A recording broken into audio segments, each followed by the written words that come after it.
The fastest way to achieve your goals is to model the people who've already achieved the same goals that you have.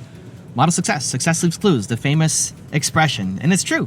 People have already figured out the thing that you are struggling to figure out.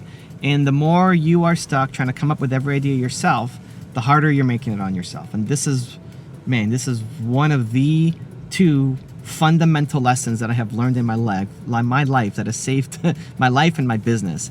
My first company, I learned this lesson first when I was 20 years old out of desperation, where I was making no money and struggling, and I quit on my business partner. I quit, I can't keep going. I quit.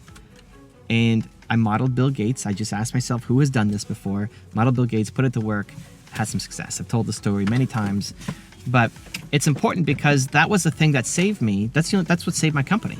In modeling Bill Gates and how he started Microsoft, that's what saved my business and allowed me to keep going. And I'm now here. If I didn't do that, I'd probably have some job that I'm not happy with. 20 years later, still stuck in the same job that I'm not happy with. And that idea came to me at a moment of desperation. It's not even the smartest idea, right? I wasn't into personal development. I wasn't reading books. I didn't know anything. And I wish I had somebody guide me or mentor me. And it's a very basic idea, model success. I wish I'd watched videos like this. I wish they were available when I was 19, 20 years old. It really just came out of a moment of desperation where I'm at my parents' home crying my face off because I just quit on this business that I cared about, and I didn't want to fail, but I felt there was no option. I just felt overwhelmed, frustrated. It just was not working out, and everything felt lost. And it was only in that absolute moment of crisis that I thought maybe somebody else has done this before. Where up until that point, I felt like I had to come up with every idea myself. Like, oh, maybe we should do this. Maybe we should do that. Maybe we could try this. And nothing seemed to be working. And it wasn't until I asked that question that then I found Bill Gates and how he started Microsoft. And that's what started turning the company around. Whatever problem you're facing right now, it's been addressed many, many, many, many times by many, many, many, many, many successful people. Your job becomes to find out who they are and to go back and study how they solve that problem. And it's really important to figure out how they solve the exact problem that you're struggling with right now. So what I told myself when I was looking at Bill Gates was, I don't care how Bill Gates makes an extra $1 million right now. How did he get started? How did he go from 0 to 1? What was the thing that built his company up? And for all of these people, the bigger they are, the easier it is to research their story. Bill Gates only came to mind because I had a software company and I just said, who's built a software company? It was not even that structured or thought out or in depth or in detail. He was the first guy that I thought of that had a software company. Bill Gates, Microsoft. How'd he do it? That was it. And in looking at his story, I found out that Microsoft built their business through partnerships. And their big deal came when they made a partnership with IBM. And IBM at the time was the biggest computer manufacturer on the planet. So the deal was every IBM that was shipped, every computer that was shipped from the biggest computer manufacturer in the world had Microsoft software on it. It was a huge deal. That blew up the company. And that was pretty easy to find, right? The transitional moment in the company. It's like, wow, okay, partnerships, that's interesting. I maybe can do that. But Microsoft was already a $7 million company when they made that deal. Now, $7 million was nothing compared to what they would go on to be, right? Billions and billions of dollars. But it was $7 million was still more than what I had, right? $7 million felt like a giant company compared to me making $300 a month, right? So the next layer is to dig a little deeper. Not just their big break, which is important, but how did they get started? Like, how did they get to the big break is really valuable. It's really helpful to figure out. And again, the bigger the person is that you're modeling, the easier it is to find the content. You just might have to dig. You might have to go read biographies, read articles, read interviews, watch videos to figure out those early parts. Not just their upbringing, but what were the things that they did that led to the big breakthrough, not just what the big breakthrough was. Big breakthrough is super important, but the steps that led to the big breakthrough, even more important if you're at the beginning getting started. So Microsoft big breakthrough was the IBM deal. They're already a $7 million company. How did they get to become a $7 million company? That was the $1 million question, maybe the $7 million question. And it was still through partnerships. So what Microsoft did was they had software and they looked at any hardware that existed that needed software for it. and they would go and pitch their software.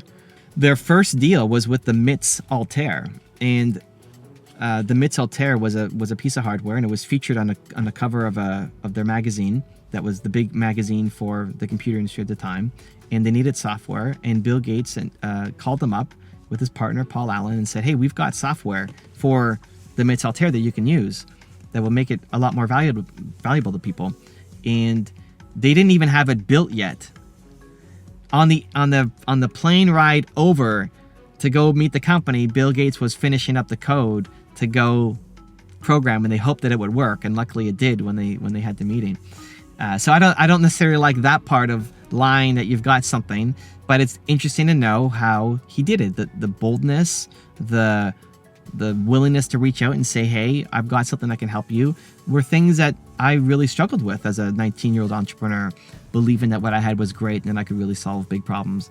Where Bill Gates was saying, "Yeah, we got this," even though he didn't have it yet, and he wrote it on the plane on the way over, right? But it was still through partnerships. And anytime Microsoft was entering something new, they found partnerships. And so I applied that strategy to me. And I started looking for who can we partner with? Not like a business partner where they own a piece of our company, but who can we partner with that it's a distribution deal?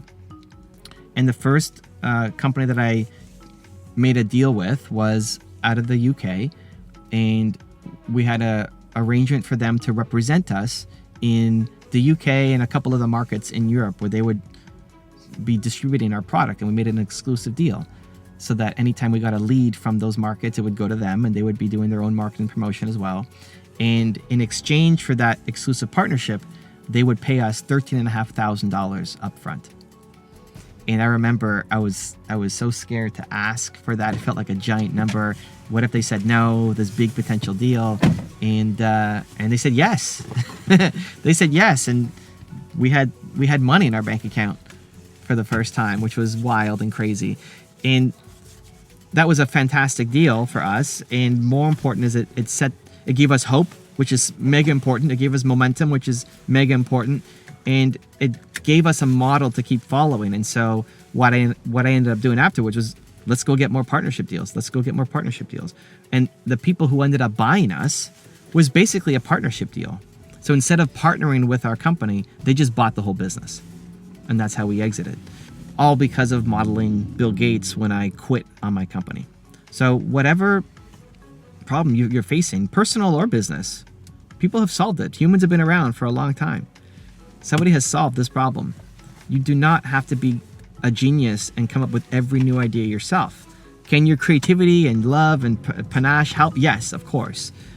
But you don't have to have the seed for every great idea.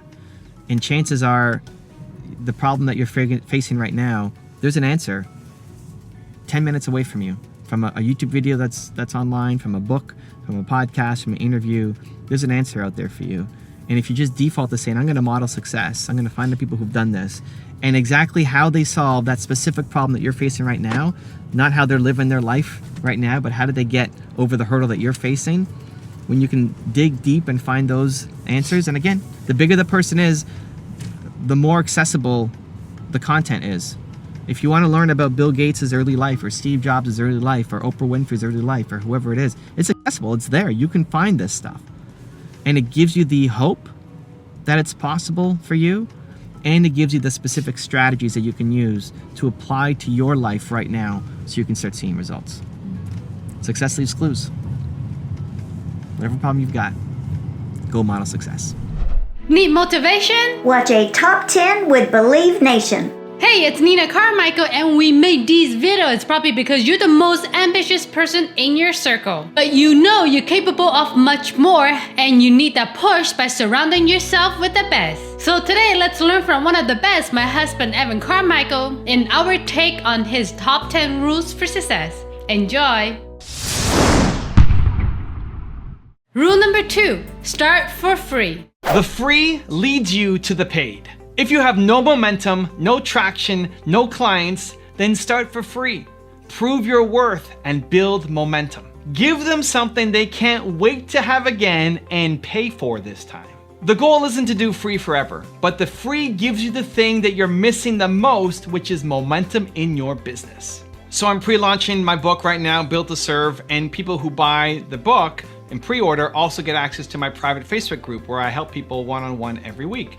And so the guy that I had on last week is a coach. He's a health coach. He wants to help people make transformations to their health because he made a radical shift in his health as well. And I said, great, well, how are you doing right now? Well, I have a couple clients, but I'm still working at a restaurant. I want to be able to leave that so I can focus on this full time. Awesome. If you're a coach, what I need to see you is coaching. I need to see you coaching people. What I'd love to see now is an Instagram Live regular show. And what do you do on your Instagram Live? You bring on people who need help being coached through a health transformation. Because it's one thing to say, I'm a coach and I help people get these results. It's another though to actually see people change. To have you go live with them one-on-one and help them bust through their limiting beliefs and their mindset and the issues that they're dealing with. And then to come out on the other side by the end of the call, feeling hope, feeling invigorated, feeling inspired. Because people will watch that and say, man, I want a result like that. They see themselves in the client that you're helping and they then want it for themselves. Now, you get two versions. One will be free people. One will be like, can you do me? I'll take it for free, which is great. Don't say no, don't get discouraged, don't get upset. You want the free because the free gives you the content. And so if they're willing to come on and do live on Instagram with you for free, then you do it. And there'll be other people who say, hey, I love what you're doing. I need a radical transformation in my health as well, but I don't want to be on Instagram. I don't want to make it public. Can I hire you privately? Bingo, right? That's what we're looking for. That's when you start getting paid. The free leads to the paid. Whatever it is that you want to get known for, whatever it is you want to start making money with, show it to me publicly for free. And if other people want it publicly for free as well, then it's a yes, especially at the beginning when you have no momentum and no clients and you're working some job that you hate. Yes, for free, yes. One, you get better at it because the more you do, the better you'll get. And two, you're building momentum and people start talking about you. And then you get to the people who will see it and say, I want that person. I want to hire that person. And any repeat people, if they want more, they want coaching session number 2, it's paid. Here's how much it costs. The free leads you to the paid. So how can you do it? I'm going to give you a 3-step process that you can follow. Step number 1 is think, who can you help? Who specifically can you help? Like, who are the people that you want to help? So for me, it'd be entrepreneurs. If you are a makeup artist and you're just doing it for yourself, or you have some job that you hate and you have no aspiration of being an entrepreneur, I might be able to help you a little bit, but it's not my core audience. I want to help entrepreneurs. Who are the people specifically that you want to be helping? So in the case of the guy who was in my insiders group, he started off just saying that he was a transformational coach. Okay, great, but that could be anything. Everybody needs a transformation. Everybody, the whole world needs a transformational coach. Who? Because if you can't tell me exactly who it is that you help, then I can't think of who I can refer you to. You're making it too difficult on people. If you serve everybody, then you serve nobody. So who are you helping? He's like, well, I love helping people who need a big transformational change in their health because that was me. Awesome. Now it's more specific. Step number 2 is what specifically will you do? How do you help? Are you gonna coach me through a process? You're gonna meditate with me? You're gonna give me, a product that will help me? What specifically will you do? And so with my friend who was in the group, he was saying that he wants to do coaching calls. He coaches people. They don't have to be face-to-face. It can be anywhere in the world as long as he can see them. Great. So that's specifically what you do. You have your methodology, you have your steps. Makes you seem like an expert and you kind of know what you're doing, right? You create your own methodology. Say, here is how I can help people get a result from the problem that they're coming in with. And then step number 3 is think, how can you make it public? You need them to get a result. You need this specific person with this problem to come in. You're gonna help them. You're gonna help them get a result. And I wanna see them get a result. And then how can you make it public so that other people can see it too? So that it's not just you talking about how you had this great result, but it's them in a public forum. So if I see them getting a result, I'm gonna think, I'm just like that person too. I wanna contact you and hire you and bring you on board my team because I want, for me, what you just did to that person. So who can you help? What specifically can you do? And then how can you make it public? Rule number 3, keep your mind present. 80% of our inner dialogue is negative, and 95% of those thoughts are the same thoughts that we had yesterday. That's what Beth Handel taught me. She's Gary Vee's life coach. We had an awesome session together, and it really hit home. Imagine that 80% of the thoughts that you've got, 80% are negative. We are beating ourselves up. We are telling ourselves that we can't do things. It's not even our friends and family, the people around us telling us that we suck. It's us, it's ourselves. We tell ourselves we're not good enough, we can't do this, we're not strong enough, smart enough, we're from the wrong country, we look the wrong way, we're too young, we're too old, whatever it is. 80% of our thoughts are negative. And then 95% of those negative thoughts are the exact same negative thoughts that we had yesterday. It's no wonder why we stay small. It's no wonder why we stay stuck, because we've created this reinforcing loop of negativity. This is why I think the world's biggest problem is lack of belief. I'm on a mission every day, wake up, try to make content, try to spread the message to help people believe in themselves more. I think lack of belief is the single biggest problem in the world.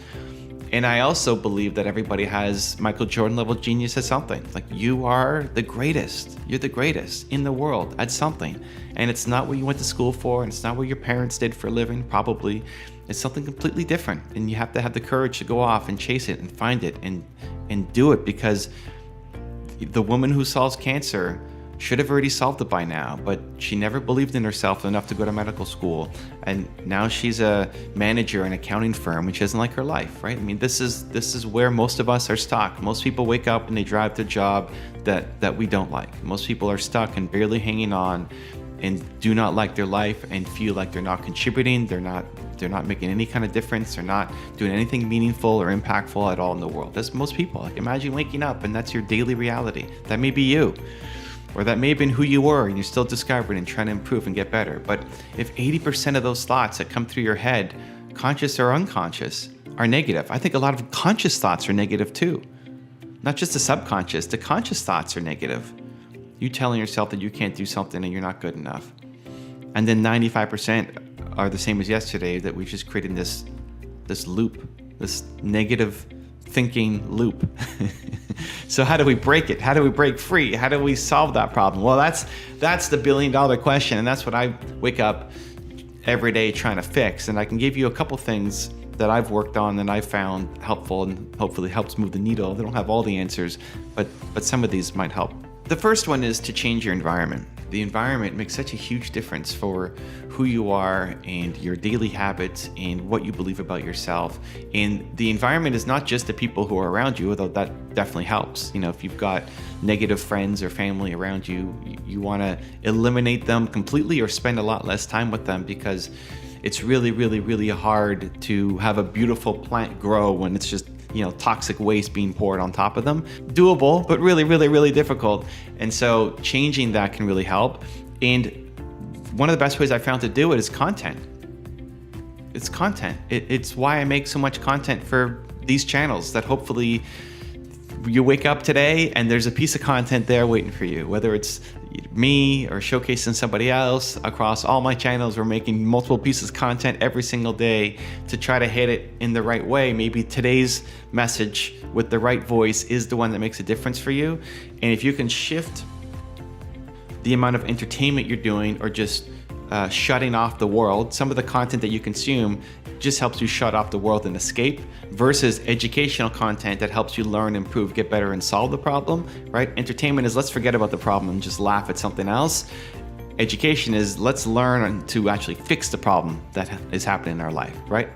I want to lean in on that a lot more. It doesn't mean that entertainment doesn't exist in your life. It's not only education, but if you can shift the needle towards education, to be around the people who inspire you, even if you've never met them, it can really move the needle for your inner dialogue and your self-confidence.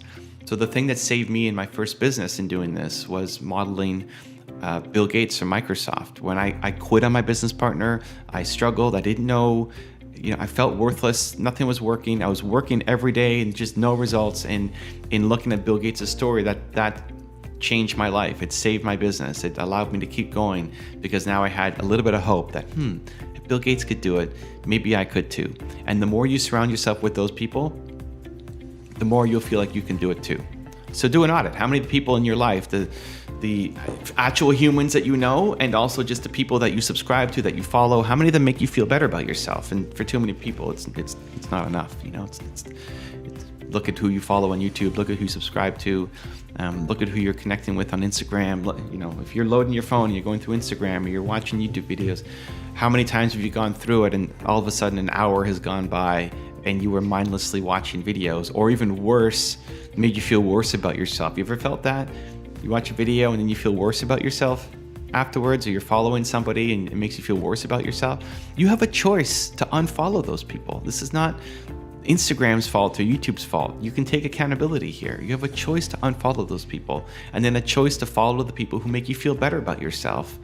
That's my aim with all these videos. I want to leave you with strategies, but also more belief in yourself at the end of every video. And if I do that, awesome. You want more belief in your life? Come back. You know, another shot of espresso tomorrow morning. We're here. And if I don't do that, cool. Thank you for giving it a shot, and don't quit on that. Go find somebody else who gives you the motivation, inspiration that you need. And so you can make a conscious choice, because it's so easy to stay stuck. It's so easy to stay small. It's so easy to be the one that pours into other people and not have anybody pour into us. And you need to make a conscious choice to raise your environment, to change your environment. And it doesn't mean you have to go move to a different country or move to a fancier house or anything else. You start by just changing who you associate with, even at a mass scale, right? I've learned a lot from Steve Jobs. I've been inspired by Oprah Winfrey. My favorite entrepreneur of all time is A.P. Giannini, who started Bank of America. These are people who I've never met, you know, and in the case of Jobs and Giannini, I never, will meet because they passed. But I've been inspired by them, and they've made me better, and they've taught me, and I've learned from them, and they've inspired me, and I get courage from them because I've consumed their content. And you can do that too. It's just being intentional about it, so that when you raise your environment, you raise your life. The second thing is try not to do it alone. It's really hard to go after a goal, to change your mindset, to accomplish big things when you're doing it all by yourself. This is why a lot of people quit, because you might have one amazing day, or you watch the right video, you have the right experience, and it's like, "Damn, I want it. This is the life I want." You ever had that, right? Like, this is the life that I want. This is who I want to be. This is where I could go. You have a glimpse of a potential future that you could be. It's like, I want that. And you actually feel in your heart that you can be that. You can accomplish that, right? Has that happened to you? And then what happens? The next day you wake up and it's kind of gone. And then the next day it's completely gone. And then you're back to your old life and the limiting beliefs and the habits. And you gain back the 20 pounds. And like, how did I end up back here? I thought I fixed this, right? Has that ever happened to you? A lot of it is because you're doing it alone. And this took me a long time to figure out. As an introverted person, as a shy person, as somebody who doesn't like asking for help, as someone who's afraid of disappointing people, being a part of a community it just sounds super scary to me. We just did our 7-day challenge for Built to Serve, and a bunch of people joined Movement Makers. We had almost 100 people join Movement Makers at the end of it. And it's people who want to be thought leaders and want to be speakers and authors and coaches and course creators and membership creators and all of this stuff. It's a big impact to spread your message. And I was giving people a lot of not just encouragement, but respect. Like, the people who ended up joining, I just had incredible respect for, because I wouldn't have done it. If I go back to 19-year-old Evan, when I started my first business, I wouldn't have done it. I wouldn't have had the courage to do it. I wouldn't have joined the group. We had people sharing their videos, like, tell us about your who, your why, your how. It's methodology from the book, but make a video, sharing your purpose and your biggest pain of all time, and some of these, kind of deep things that you have to record and share. And I mean, it was optional. Not everybody did it, but in doing that, for a lot of people, it was their first video that they've ever done. For a lot of people, it was the first time they've even shared their story to anybody. They were sharing things in the group that they hadn't told their spouse, or their family, or their best friend. And now they're making a video in their car sharing their story. And you see them become liberated. You see them start super scared and afraid and unsure and fixing their hair and, apologizing for the lighting not being good, and then being in the car and not knowing what they're doing, to then just seeing the transformation of somebody going through the cocoon, being a caterpillar and turning into a butterfly and sharing their story for the first time. And I was in awe because I couldn't imagine me doing that at 19 when I started my first business. I was too afraid to join a community. I was too afraid of being judged. I was too afraid of being not good enough. And that kept me small. It kept my growth really slow. Fortunately, I kept going. If you've seen my chart on my website where I show how much I've grown every year, where I've been, took 5 years to get to 7,000 subscribers or something like that. And I just kept going. And the one thing that I've got was just tenacity and drive, and I will just keep going in the face of adversity. But I made it just incredibly hard on myself, being alone, not being open to sharing with my friends what I was struggling with, and never joining a community. So I think that can really help you. I think trying to go and change your mindset and accomplish big things that nobody around you has done yet. And there are some days that you feel incredibly inspired and motivated and powerful. It's like, yeah, I can do this. But you're probably not living there most of the time. What if you did? Or what if you lived kind of close to that most of the time? And point number one of raising your environment can definitely help. But point number two is just don't try to do it alone. Even if it's one person. You don't have to join Movement Makers. You don't have to join a group. But even just one person who you can talk to, who you can connect with, who you can, share your stories with, not just complain to, not talk about how hard everything is and just have somebody to vent to, but somebody who supports you. If you had a group of people who supported you, where you felt welcome, where you felt like you weren't alone on this journey, where you felt like people understood you, and were actually genuinely cheering you on to go, become the person that you want to be, everything changes. So raise your environment, get a community, and watch your impact happen. Rule number 4, break the negative patterns. You can change the negative patterns that are running your life. The patterns that you think are impossible to break, that have been with you for life, that will be with you for the rest of your life, you can break them. It starts with a decision. And if you don't want to still be in 20 years living by that same negative pattern that is holding you back, I think this video will help. Most of what we do is subconscious. Most of what we do is beneath the surface. Most of what we do is what we've been conditioned to do and the patterns that we've seen. And if you're watching this, you're likely an adult, and we've been running the same pattern programming for a number of years, if not decades. And it can be really difficult to be able to switch that pattern. But I'm going to give you a formula today that I think will really help, and one that I'm applying myself as well in my life. So step one is even just acknowledging that the pattern exists and that you want to make a change. What is the habit? What is the negative loop that's in your mind? What is the thing that you don't want to still be thinking in the next year, 2 years, 5 years, 10 years? What is that thing? One of the things that I'm working on is moving to a space of great things happen to me. I had a great video coaching session with Beth Hendel, and my big aha moment that came from there was I believe in the plan.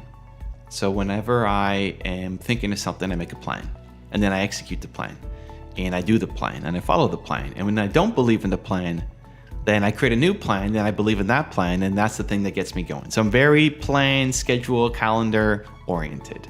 That gives me my security, that gives me my identity. And so as long as I have a plan, easy peasy, let's go. We're waking up, we're making videos because it's in the plan. But then what happens on the rare days, maybe once a month, where I don't believe in the plan anymore. I don't think the plan is good enough to get to where I want to go. and I can't make a new plan. I don't know what the next plan should be. What I have done so that I don't get lost and spiral down into negative thinking, into maybe not depression, but anxiety and stress and overwhelm that I don't know what to do next. You ever been faced with that? Like, I don't know what to do next? My plan has been, my plan, see, I'm using the words, just to tell myself, great things happen to me. This is what I've done. It's been my coping mechanism. The way out of the stress and the anxiety and not knowing what to do next is me telling myself great things happen to me. And what Beth challenged me to do, and the big insight that came from it, was living not in the identity of the plan, but living in the great things happen to me. So now I'm trying to shift my identity from being the guy who believes in the plan to being the guy who believes that great things happen to me. That instead of using great things happen to me just as a coping mechanism on my worst days, the once a month days when I really don't believe that I'm getting closer to my goals or I'm never gonna hit them, and flipping that to being the default mode. That's really hard. I was not born the plan guy. It took me decades. I'm 42 coming up in May. I'm 42, and it took me decades to become the plan guy. 2 decades to become the plan guy. And now I'm not getting rid of the plan guy. Thank you, plan guy. You got me here. I appreciate you, pat on the back. I still need you. Please stay with me on this journey. But I want to be the guy who believes that great things are coming. Because at the end of the day, all your great things, all your great ideas, all your great breakthroughs usually don't come as a result of the plan. It's maybe a byproduct of the plan, but not a direct result of the plan. Because the plan only is something that exists right now. It's what I've talked about, making decisions with your head versus your heart. Big decisions with your heart, small with the head. The head only understands the world that currently exists, where your heart can create something brand new. And so I want to be in the brand new. I want to create something that hasn't been done before. And so you can't plan for something that hasn't been done before. And you need to have some faith that great things will happen. And so that's a long way of me saying that I am trying to become the guy who believes that great things happen to me as a default state. I believe that. When I say that, when I create video and I say that on camera or when I'm talking, I believe that. I believe the great things come to me. If I keep going, if I keep making, if I keep sharing, if I lead with my heart, if I tap into what I feel is the right thing to do, even if it doesn't make sense, I believe that great things will happen. And I've seen enough of that happen over my life and career that I believe it. And if you're not quite there yet, just look for some small wins. That when you have helped, when you have shared, when you have created from the heart, you've gotten some small wins. And if you keep going, you can have slightly bigger wins and medium-sized wins and then large wins and then gigantic wins. You just keep going. So how do I shift? And we're working through this in real time. I'm not sharing a story that is, 20 years old, like I sometimes might do, the foundation story. So how do I shift? How do I shift from being the plan guy to the great things will happen to me guy? I think it could be a useful mini case study for you if there's something that you want to work on, that you want to improve at. You're tired of telling yourself a different story and you want to shift it. So here's what I'm doing. First off is trigger words, right? So if I say plan, that's a trigger word. Plan, ooh, plan, here's my plan. Like, oof, plan, I said it again.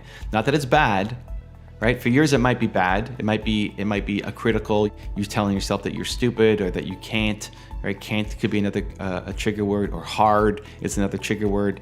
The fact that you're not gonna do something because it's hard, that's a trigger word, right? So what are the trigger words that you tell yourself as to why you can't do something, or that keep you locked in your negative patterns? What are those trigger words that anytime you catch it, you say it, you feel it, you tell somebody else it, that like, oh, there it is again, I'm noticing it. You can tell the people in your life, your family, your friends, your spouse, the people on your team, you can tell them, hey, if I ever say this word, I want you to call me out on it. So you can have people kind of support you through this journey as well. Number 2 is you try to design in a conscious way, applying it in your life consistently. So the next thing I did as soon as I got off that coaching call with Beth was I told my wife. And I said, hey, great things happened to us. I told her what happened, and great things happened to us. Great things happened to us. Great things happened to us. And I honestly, I must say that at least 40 times a day. Great things happen to me, talking to myself, or great things happen to us. If you want, you can set it as an alarm in your phone. You could put it as the background on your computer screen. You can put it as a sticky note on the bathroom mirror or the door. I have an email that I sent myself that I didn't delete out of my inbox. So I always see it in my inbox every day when I'm checking my email. I check my email once a day, and it's always the last email that I check because I never remove it from my inbox. And it says, this is your great things happen to you reminder. This is your great things happen to you reminder. Every time it's like, oh, that's right, great things happen to me. Because that's still not, it's nowhere close to being my default, but I'm working towards becoming that person. So it's the decision to do it, and then with intention, putting things into your calendar so that it happens. So again, maybe you're setting an alarm on your phone, maybe you're putting the picture up on your wall, you're telling your friends and the people around you, and you're finding a way to repeat it, to repeat it, to repeat it, to repeat it. And I'm not judging myself as to, I need to get this done next week. I just want to make a little bit of progress every day. Beth team reached out and wanted to do a round 2 of coaching, and I said, I'm still, I mean, thank you, it's amazing. I'm still working on the last thing, you know? The great things happen to me shift in mindset is something that I'm working through, and it's incredibly powerful, and I don't think I need any help for anything else yet. I'm still working through this thing. This week has been a really challenging week for Nina and myself as well. We ran our Build to Serve challenge, which was crazy. When we first did it, the idea that was pitched to me was 7 days, 45 minutes to an hour each day, and we ended up going the 7 days in 3 to 4 hours each day, which I didn't budget for, but it was amazing, helping thought leaders and speakers and coaches and entrepreneurs, authors. Just the energy and the vibe and the love was so amazing that it took up an incredible amount of time. At the same time, we just bought a brand new house, which is super exciting. And so selling this place, and so I had to move my office. You might notice it's a different background than usual. I guess I could have done it in my car, but I'm not in my usual studio, my office, because we have a makeshift office while we get our place ready to list today. So we're packing and moving and switching all the artwork and all of that stuff while running a challenge. Yesterday, I hit the side of a curb that had like a boulder, and it punctured my tire, and not just like giant hole in my tire.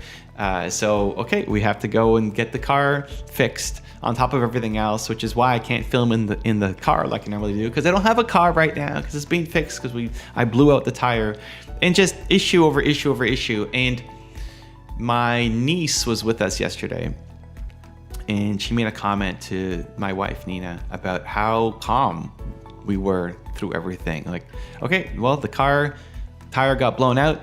That completely changes how we spend the rest of today now. Instead of doing these errands and taking people here and all of this stuff on Nina's birthday, by the way, it's like, okay, well, here's what we need to do now.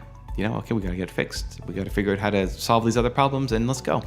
And my niece was blown away by how we weren't arguing or fighting or yelling or super stressed. Just, okay, let's solve the problem and keep moving on with our day. Why? Because great things happen to us. Great things happen to us. And that's, when something negative going on, even if it doesn't feel real, it'll be something that Nina and I will laugh over. Great things happen to us. Oh, that happened? Okay, great. Great thing. You know what? Great things happen to us. We will figure out a way through this. Great things happen to us. And in that ongoing conditioning, the more that it's around us, the more that I say it, I believe it a little bit more and a little bit more and a little bit more and a little bit more. And I guess you could call it affirmations. I never really connected to affirmations that much because it felt, if I was saying something that I didn't believe in, that it wouldn't work for me. And because I already believed that it wouldn't work for me, then I've already set myself up for failure from the beginning. I think the key thing is, if you want to be able to change that mindset, you want to change the habit loop, you have to find something that you actually, on your best days, believe.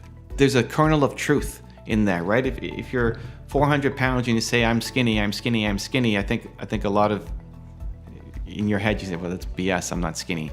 And then you don't, there's no even kernel of truth to it, so then you never do the actions to help you get there. Where on your best days, what do you believe about yourself? On your best days, how do you handle problems? So when I say great things happen to me, I believe it. I actually believe that wasn't something that was given to me. That wasn't something that somebody once told me. That wasn't somebody that a coach told me that, hey, you have to use this now as your mantra. I believe it. On my best days, I believe it. I believe it. I can tap into that and I believe it. There's a kernel of truth to it. And I want to make that kernel, grow into something much, much, much, much bigger. So homework would be to think about, on your best days, what do you believe about yourself? What's the specific language, the specific words that you would say to yourself to encourage yourself, or you're looking back and you're proud of yourself? On your best days, what do you believe about yourself? And then finding a way to make that a daily part of your life, so that when the negative things come, you can tell yourself this as a reminder, and it starts to shift everything for you. Also, to make sure you're actually taking action after watching this video, I've designed a special free worksheet just for this video. The worksheet will highlight all of the lessons learned in this video, as well as pull out our 3 favorite learnings and quotes that will inspire you to actually do something. The worksheet will also give you space to write down what your key takeaways are and your specific plan of action to make sure you're getting results. If you want the worksheet designed specifically for this video, absolutely for free, there's a link in the description below. Go click on it and start building the momentum in your life and your business. I'll see you there. Rule number 5, believe in the power of meditation. So I have a slightly different take on meditation, and if you've been struggling with meditation in your life, this might help. I first off believe in the power of meditation. I believe the science, I believe all the studies, and I used to judge myself and feel really bad about it because I felt like I couldn't meditate. I would sit there on the couch or on the pillow or on the bed or lie down, and I never felt anything when I was meditated. I could sit and I could be present, and I could do it, and I could sit there for 20 minutes and it felt like 20 minutes, but I never felt any different. I think that was where it started to shift for me, is not that I didn't feel anything in the moment, but I never felt any different coming out. And I've meditated with some of the best meditation teachers on the planet, and it's never really led to an impact for me in the moment or afterwards or sustained. And I, again, would judge myself really harshly, like, hey, I want to make this work. How do I make this work? I believe in the science. Let's go and make it work. What I've distilled it down to is into 2 parts. One is a lot of meditation, a lot of benefits I believe from meditation are really just about being present and being mindful. And that is something that I can do a lot more naturally than maybe most people, and I don't find a lot of benefit in it because I'm more there than not. So I'm 85% present, 15% future focused, and 0% past focused. When you are thinking about the past, it's usually in a really negative way. Sometimes we look backwards and to the past, and it's gratitude and remembering great memories and looking at all the great things we've done. But for the most part, when you look backwards, it's negative. It's regrets. It's I wish I did this, or why did that person do that to me, or I wish I had said something different. We're looking negatively on our past, mostly through the lens of regret and what you did or what other people did. And when you're looking forward, entrepreneurs love looking forward and the vision and the building and what you can create and all the amazing things. But a lot of looking forward is also uncertainty and stress and anxiety in what may happen and what could happen and what might happen if X happens, and just we're stuck in these negative loops. A lot of the backwards thinking is negative through the lens of regret, and a lot of the forward thinking is negative through the lens of anxiety, stress, and worry. And so that's where, hey, if you're present-minded, you're going to be a lot happier. You're going to be a lot more focused, right? If you're just thinking about what you should have done or what might happen to you, you're not actually able to be productive and get stuff out right now in the present. And so the job becomes, how do I stay present? And I think a lot of that is accomplished through meditation for most people. If you're in a state of stress, thinking about the regret of the past or anxiety about the future, I think meditation can be incredibly helpful to help you get back to present, even just focusing on your breath, breathe in, breathe out. Even something as simple as that can help calm you down and get you back to the present moment, which then allows you to be able to be productive, solve the problem, be happy, because you're being more present. So for me, that's actually quite easy. I'm in the present a lot more than anywhere else. And I used to think it as a negative. A friend of mine used to make fun of me for having a bad memory. It's like, you have such a bad memory. It's like, and I later realized I don't have a bad memory. I one, remember what's important to me, but two, I'm not living in the past. Like I don't care about what happened. I'm looking at right now, today. I don't know what day it is. I don't know what day it is. I don't know. I know it's 2022 when recording this. I'd have to think about what month it is. I don't know what I'm doing after recording this video. I don't know what I did yesterday. I don't know what I'm doing tomorrow, let alone once I press stop on this video. I am here with you. This is my entire attention, is making this video right now. That's it. This is the present moment for me. And what I've discovered is this is meditation. At least the portion of it where you're getting back to present moment. If that's one of the main benefits of meditation, then this is meditation for me. I'm only in the present moment right now, being here, talking with you guys, and that's it. And I realize that most of my life is lived like that. Yes, I love planning for where I'm going to go, but most of my time isn't spent in planning. It's in executing, in doing. And I have to look at my calendar to see what I'm doing tomorrow or what I'm doing. When somebody asks me on a Wednesday, what's your weekend going to look like?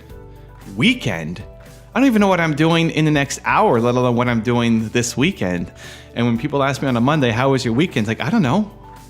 That was yesterday. That was 2 days ago. I got stuff to do right now. I'm working on my life right now. And not just work, even just enjoying, even just life, even just me spending time with my wife or my son or on a trip. It's like, let's enjoy this moment where we're at right now.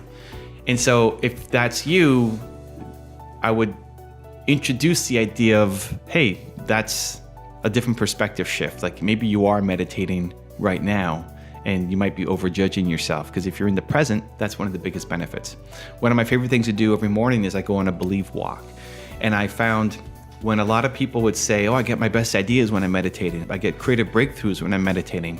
Part of that I believe is, hey, you've unblocked yourself from the past and the future, the regrets of the past, the stress of the future, to get back to present, which then calms you down to then actually be more creative and solve the problem. I found I wasn't really getting answers. I wasn't getting solutions. I wasn't being very creative, sitting down, lying down, and having my body be still, where I get a lot more of my energy and creativity and ideas when I'm moving.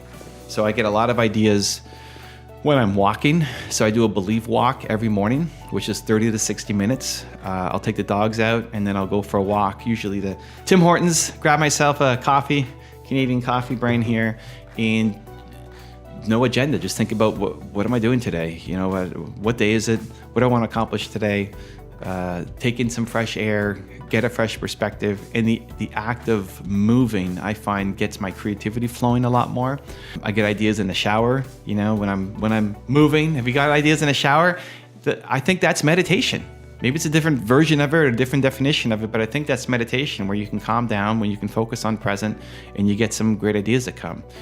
I'm selling my place. We just bought a new house. We're selling this place, and the studio looks a little different. Normally I'm filming in my car because we're running some errands, or my regular studio. And to get this place ready to sell, you know, we wanted to have a place that everybody could connect to. And so what my agent did was make an office in a different room, and I'm sitting down, and I have not sat down for 2 years. I don't know when the last time I sat down to actually work.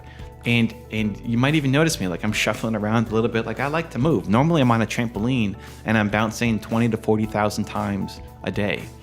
And I got that because I would find that when I did phone calls, I would much rather stand up and walk around the office than just sit down. And so I'm a lot more creative and have a lot more energy when I'm moving. And maybe that movement in my energy creates movement in, brain energy and capacity and thinking and creativity as well. But all of that is my form of meditation. And so anytime that I would challenge you to at least consider the fact that anytime that you're present, anytime that you are focused on something, that you can consider that part of the benefits of meditation. The second part of meditation that I haven't fully connected to yet and I don't have a solution for yet is when you access theta waves. And that's basically when you're bouncing between conscious and subconscious and where you feel like time flies. So for me, when I sit down or lie down doing a meditation, if it's 20 minutes, it feels like 20 minutes. And I don't think I'm hitting any theta levels. I can sit there and be present and focus on my breath, or, I've chewed a cookie for half an hour or an hour and never swallowed it. Like the focus and the presence I can do, but it still feels like it's 20 minutes or half an hour or an hour. I've never had I sat down for an hour and, it felt like I was only out for 5 minutes. I get that more through the work that I'm doing. I get that more. I recently did a 6-hour Q&A with Tom Bilyeu's Impact Community on his Discord, and it was 6 hours. I didn't go to the bathroom. I didn't take a break. I was reading the questions and answering the questions. My throat was burning. Didn't even notice it till the end, and that 6 hours flew. Where that felt, if you asked me how long was it, I would have said, I don't know, it was like 20 minutes, half an hour, like 6 hours. 6 hours later, still going. And then we eventually wrapped it up because I needed to go to dinner and hang out with my wife, where I said, I'm going to do this short little Q&A, and it turned out to be 6 hours. So maybe that's even a better form of meditation. Maybe when you're in your purpose and doing great work and time flies because you're having fun, maybe that is a better form of meditation for you if you struggle with just sitting down and meditating. Maybe doing that work is healing. I think a lot of people meditate to heal. And I think a part of why that could work is because you're, again, removing the stress of the past, of the regret of the past, and removing the anxiety and stress of the future. And when your body's all stressed out, it's not going to heal, right? But when you can get back to present and remove the stress, you create the conditions for healing in your body. Well, I remember when I broke my neck in 2019 and I kept doing my tour, I kept staying on it because I wanted to be around entrepreneurs. I wanted to keep doing I could have canceled the tour, wouldn't have been a big deal, but that became healing for me, in feeling like I was serving, that I was helping, sitting at the front of a room for 4 hours with immobilized, neck brace on, ice packs, on my neck, 2 or 3 pillows behind me, and I couldn't move for 4 hours, but just talk. That became healing for me. And so at least what's helped me for where I'm at right now, I'm totally open to new experiences and being changed and swaying my opinion. But for where I'm at right now, staying present and doing not just the work, but doing activities that you enjoy, that you feel are in service to others, that you feel like you're living your purpose, that you feel like you're having an impact. Think about the things that you love doing where hours get lost. I'm not talking about like opening your phone and scrolling through Instagram when you realize that 2 hours have passed and like, how did I just waste all this time? Not that, but in service of others and helping. See, I'm moving around right now. I gotta move. I can't sit still. I don't like it. When I get in creative ideas, I gotta move. I play with my ring, the ring is all over the place. It's not just on my finger. This gives me more creativity. Like the motion creates more creativity for me. And so if you find those things where you love doing, it's in service to others, it's helping people, time gets lost, and you feel it in your heart and your soul that this is the right thing for you to be doing for where you're at right now, that maybe that's, maybe just maybe that's the form of meditation that you need the most. That by staying present and helping others and being in service, maybe that's all the healing that you need. Maybe that is the present mind that you need. Maybe that is the focus that you need. Maybe that is the meditation that you're already doing. And if that gives you some extra perspective or a different view on meditation than what you might hear other places, I hope that helps maybe judge yourself a little bit less, or maybe lean into something that you thought didn't exist, because it's certainly played a huge impact on my life. And thank you for allowing me to share this story with you. Rule number 6, focus on one thing. Focus on one idea and make it work. Focus on one business model, focus on one revenue stream, focus on one social media network, and make it work. So many times we're focused on too many things, we're distracted, and our entrepreneur ADHD kicks in, and as a result, nothing happens for all the people who are telling you to have 13 different passive income streams, because if one goes away, you still have all these other 12. Most of the people who start off doing that make zero money from all of the passive income streams. You're making $10 a month, $4 a month, $7 a month, where instead, if you could focus on one thing and maximize it, and make it amazing and put your energy into it, you will see exponential results. I look at social media as an example, and I just finished this training where we did the 7-day Built to Serve challenge. It was amazing. Had so many awesome new thought leaders come into the program. People have got a big message, want to serve. And one of the questions I kept getting asking is, how do I be on every social media platform? How do I be everywhere? How do I get started and just blow up everywhere? It's like, you don't, right? The answer is don't try to do that.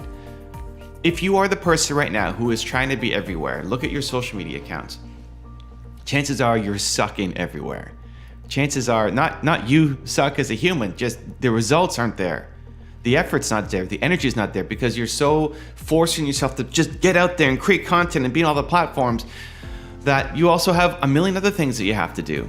And so as a result, you're creating really mediocre content that people aren't interacting with.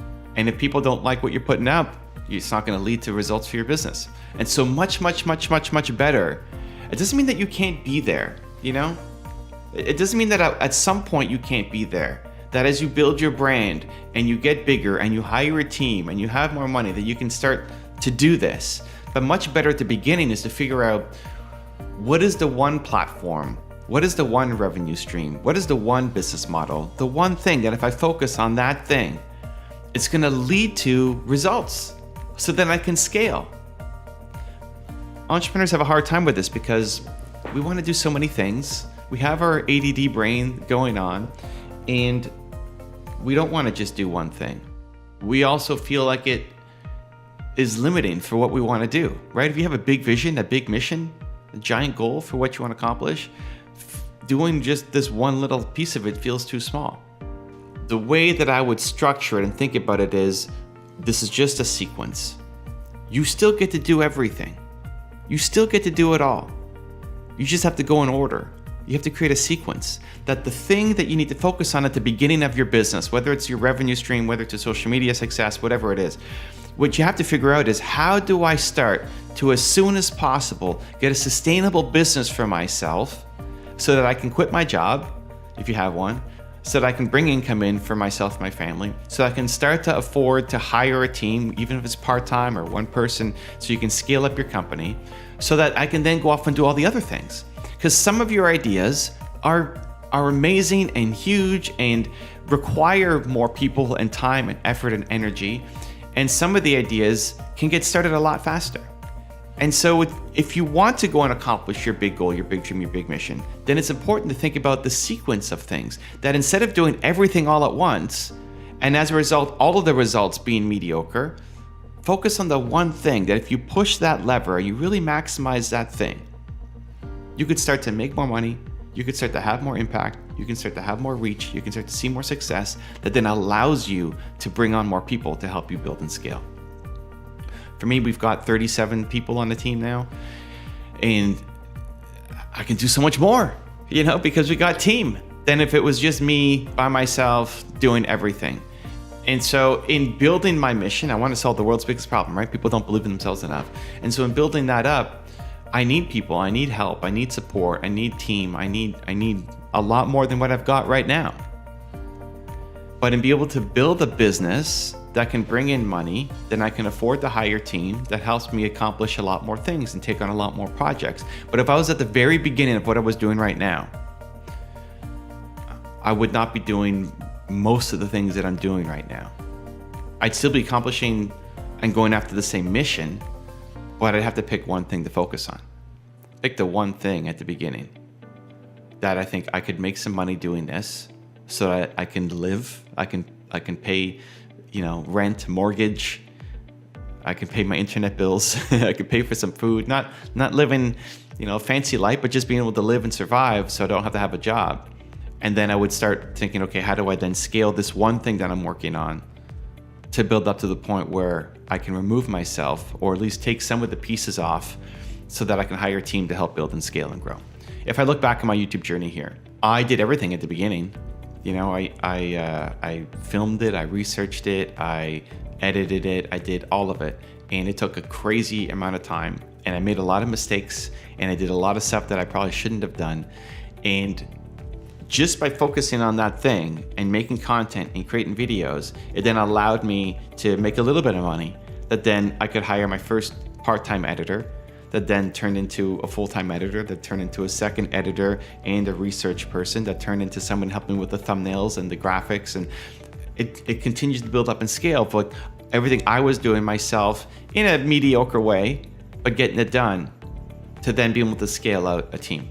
And so most people are just stuck doing too many things. You're stuck, look at what you're doing on a day-to-day basis. Look at your calendar. You have a limited amount of time, right? You have a limited amount of time. There's only so much you can do in a day, in a week. You have other responsibilities. Maybe you have a job. Maybe you have family, kids, health that you have to look after. There's a certain amount of time that you have that you can dedicate to this thing. That time needs to go into the right efforts.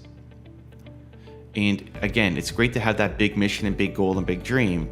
But if you have a limited amount of time every day or every week, and you are trying to create 13 passive income streams with that limited amount of time, no one of the streams ever gets enough energy, enough effort, enough of your mind space, enough of your creativity, enough of your love to ever become anything.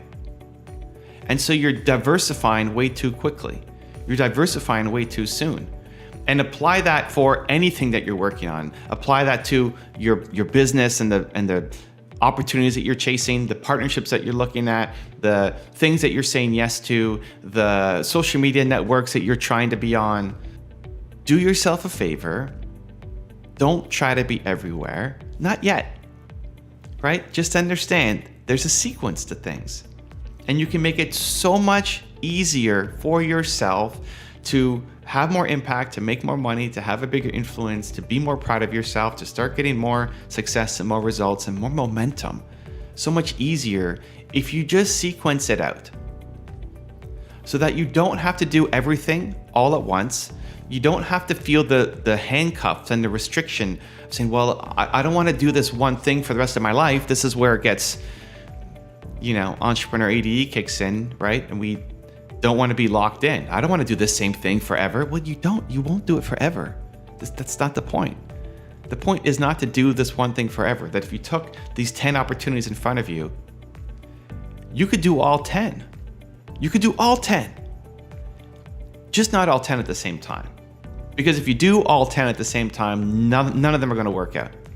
And often it's a smaller opportunity that can pay you more quickly, that can start to build the momentum for you. So if you have your list of your 10 opportunities in front of you, 10 things that you could do, great. Look at what order should I go in so that I can start making money and start building momentum. One last quick example. I look at a lot of thought leaders, a lot of people who have a message, a lot of people want to be speakers and authors and coaches and influencers, and they've got big goals and big ambitions for what they want to create. When I'm helping someone like that, usually the first option is coaching. The best thing to do at the beginning is coaching. So we're going to dive into one specific business model, right? If you can look at, let's say, be a speaker, getting brand deals as an influencer, writing a book, and coaching. If we had those are 4 opportunities in front of you, right? Let's say. So what did I say? Being a speaker, getting paid to speak, getting paid to do brand deals, getting paid to be an author and selling books, even selling courses, your own materials and training and etc., and coaching. Those are 4 or 5 different business models that you can go through. Perfect. At the beginning, which one is the best? What should you focus on? It should be coaching. Why? People don't like the idea of coaching because you're trading your time for money, right? I don't want to trade my time for money. Okay. Well, what are you doing right now? You're at a job, because if you're at a job, you're trading your time for money. If you have unlimited time to figure stuff out and you have a giant bank account, then you could do something different. But if you need to start to make money to build this thing up, then yes, you're trading your time for money, but it's a faster path to get you out of your job and into your business full time, where everything else takes a lot more time. Speaking takes an incredible amount of time. If you want to be a paid speaker and get paid enough that it's actually meaningful, it takes a lot of time for you to get good at the skill, as well as for you to build up momentum and a name in the industry. You have to do a lot of free speaking gigs before you ever get paid to do it. So if you have a horizon of years, awesome. But I'd rather you start getting paid immediately while we work on the speaking career. You want to be an author and get paid to have a book? Cool. You can go and self-publish a book right now if you wanted to. You can get it out. You'll make, you can sell it to your friends and family, your audience. You'll make a few bucks, but it's not going to be anything meaningful. To get a paid deal or to have a significant, even if you're going self-publishing, to make a lot of money off your book, you have to have a big audience.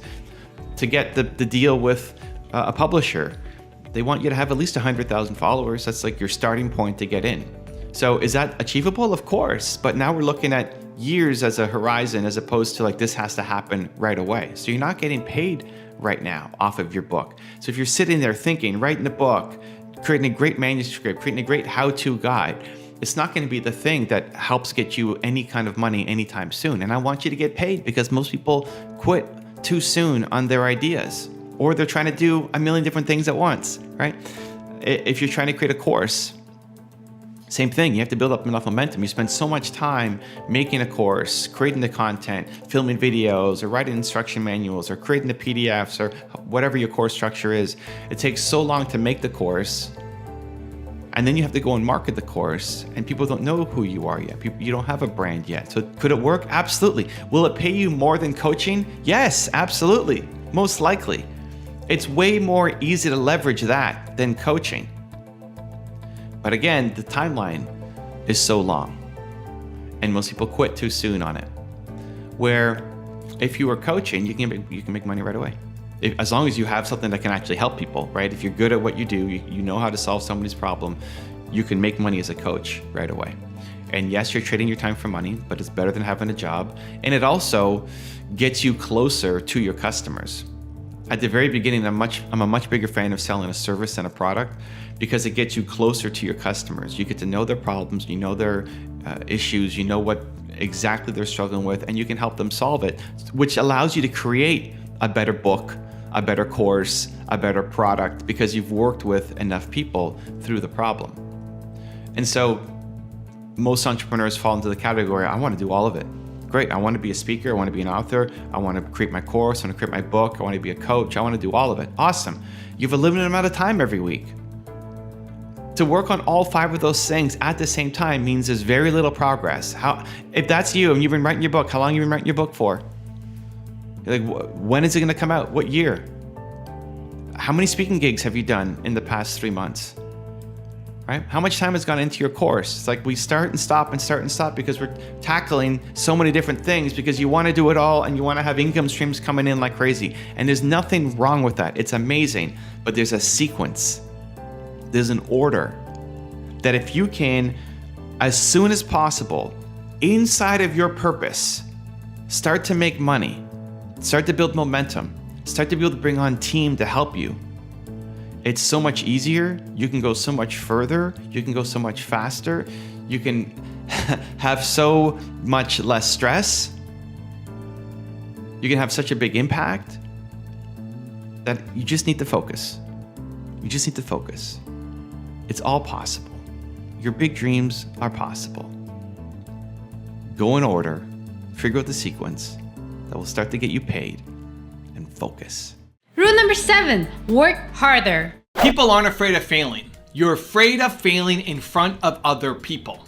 You'll sing in the shower, but you won't sing on the street corner. You'll record a video, but you'll never release it. You'll be your own biggest critic, but you won't at the same time also be your own biggest fan. That needs to change, starting today. So my biggest fear is disappointing people. I'm terrified of disappointing people. The idea that you would come to my Thought Leadership Academy and I would teach you how to win on social media and get the ideas out of your head and pay $2,000 to do it. The idea that you would come and be disappointed destroys me. And it's led to some positive things in that I always over-deliver. I'm always obsessed. I'm always putting so much value to that. Even if you only get 10% of the value I'm giving, you still more than made the money that you invested into any of the stuff that I'm doing. But at the same time, it's still this fear. And so I want to attack the fear. I teach myself to attack the fear. And I think you should too. An example was when I did my tour, 90 days, 23 cities, and I did a paid tour because I was afraid to do it. Initially, it was supposed to be a free tour. It was supposed to be coffee shop meetups across the US, low risk, super easy. If one person shows up, great. If nobody shows up, awesome. If 100 people show up, great. There's no risk, right? It's free. You come, don't come, whatever. And my agent said that's playing it small. You got to charge for the event. And my first reaction was, oh my God, I can't charge for this event, right? Like, choking up because I'm afraid that if I start charging for it, then I need to bring so much more value. And because that was the reason, then I had to go off and do it. If there was a strategic reason why I should do a free event, then that's fine. My next tour I'm looking at for 2020 is going to be free, is going to be, ideally, fingers crossed, I get my book deal. It's going to be at bookstores with my new book launch. So I want to do 20-something cities, East Coast, Texas, Mexico, with my book launch. And it's free to come. Hopefully you buy a book, but it's not required, but it's free to come out because it's going to be supporting the book launch. That's a strategic reason why I should be free. I didn't have a good reason why the first one shouldn't be free, why the tour this year shouldn't be free. And so I had to do it. I had to step into the fear. You have to step into the fear and do it because you need to attack the thing that you're afraid of, especially when it's related to other people, right? I'm not afraid of failing. I'm afraid of failing in front of other people. Right? I can suck all day here in the office, but I don't want to suck in front of somebody else. I don't want to make people feel like whether they're spending $50 to come and see me that was on tour or $2,000 to come see me at my Thought Leadership Academy here, I don't want people to feel disappointed. And because I feel that way, I need to step into it. And I try to teach myself, attack it, attack it, attack it. If there's no good strategic reason why, then I have to do it because otherwise I'm playing small. And even just attacking it for the sake of attacking it is good. Even if it doesn't lead to a positive result for your business, it's good because you're building strength, because you're pushing your comfort zone, because you're getting better, because you're growing. That's worth something. That's a ton of value. Because if you can conquer your fear of doing this one thing, that translates to every area of your life. If you teach yourself to have more courage, that translates everywhere. So maybe you're afraid of, if you're on a cruise ship and they bring up couples and they do a game show, you're afraid of what might happen on that game. Do it. How does that make you a better entrepreneur? It makes you 1,000 times better as an entrepreneur. Because that's the same fear that you face in your business. That fear of going on that game show on the cruise ship, that fear of taking your phone and recording a video in public on the street. These fears that seem like nothing, they show up everywhere in your life. They show up everywhere in your business. And so learning to tackle them, especially in low stakes, starts building the muscle. Who cares if you fail on a street corner making a video? Great, go do it. If that is scaring you right now, do it. Teach yourself. You do it. You have courage. You do scary things. You'll come out on the other side. You'll come out with more strength, and then you'll start seeing things happen in your business. You'll have more courage. You'll have more boldness. You'll be more willing to do things, and then your business starts taking off. You have to lose the fear of failing in front of other people. I'm going to give you 3 ways on how to do it. Step number 1 is embrace your bold ideas. I'm a big believer that when you have these moments of boldness, maybe it's happening right now, maybe you're feeling bold right now watching the video, amazing. You have these moments of boldness. We have moments of boldness. I don't think people are bold all day long, right? And if you are, then you have moments of even greater boldness. You have these moments, these spikes, these hits, right? You go to an event, I look at people come to my Thought Leadership Academy. They have these huge moments of boldness, right? And then you fall back down. And that's normal. You're watching a movie, you get inspired, you fall back down. You have a conversation, you get inspired, you fall back down. The decisions that you make in the moments of boldness, I believe, are the right ones for you. Those are the decisions you have to follow through on and embrace.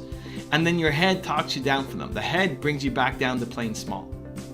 And so when you're feeling bold, what have you come up with? I want to go do X. You have to go do it. You have to start building momentum. You have to start committing to some other people. Embrace the bold ideas. Recognize that those aren't the crazy ideas. Those crazy ideas that come up with when you're feeling bold are not crazy. Those are actually the best ones for you. You're just buried under a pile of garbage of limiting beliefs on top of you. Those are the things you have to go chase down. And when it gets hard, when it gets difficult, when you want to quit, remind yourself, this idea came to me when I was feeling bold. I have to do it because I do bold things. You teach yourself. Step number 2 is expect to suck. This is where it gets super liberating. Expect to suck. The first time you do anything, expect to suck. Why do you expect to be great the first time out? Why do you expect your first video that you make to be great? It's not. It'll suck. That's the best. It should suck, right? If you are amazing at making your first video, then you should have started making videos 4 years ago. I believe that. You waited too long.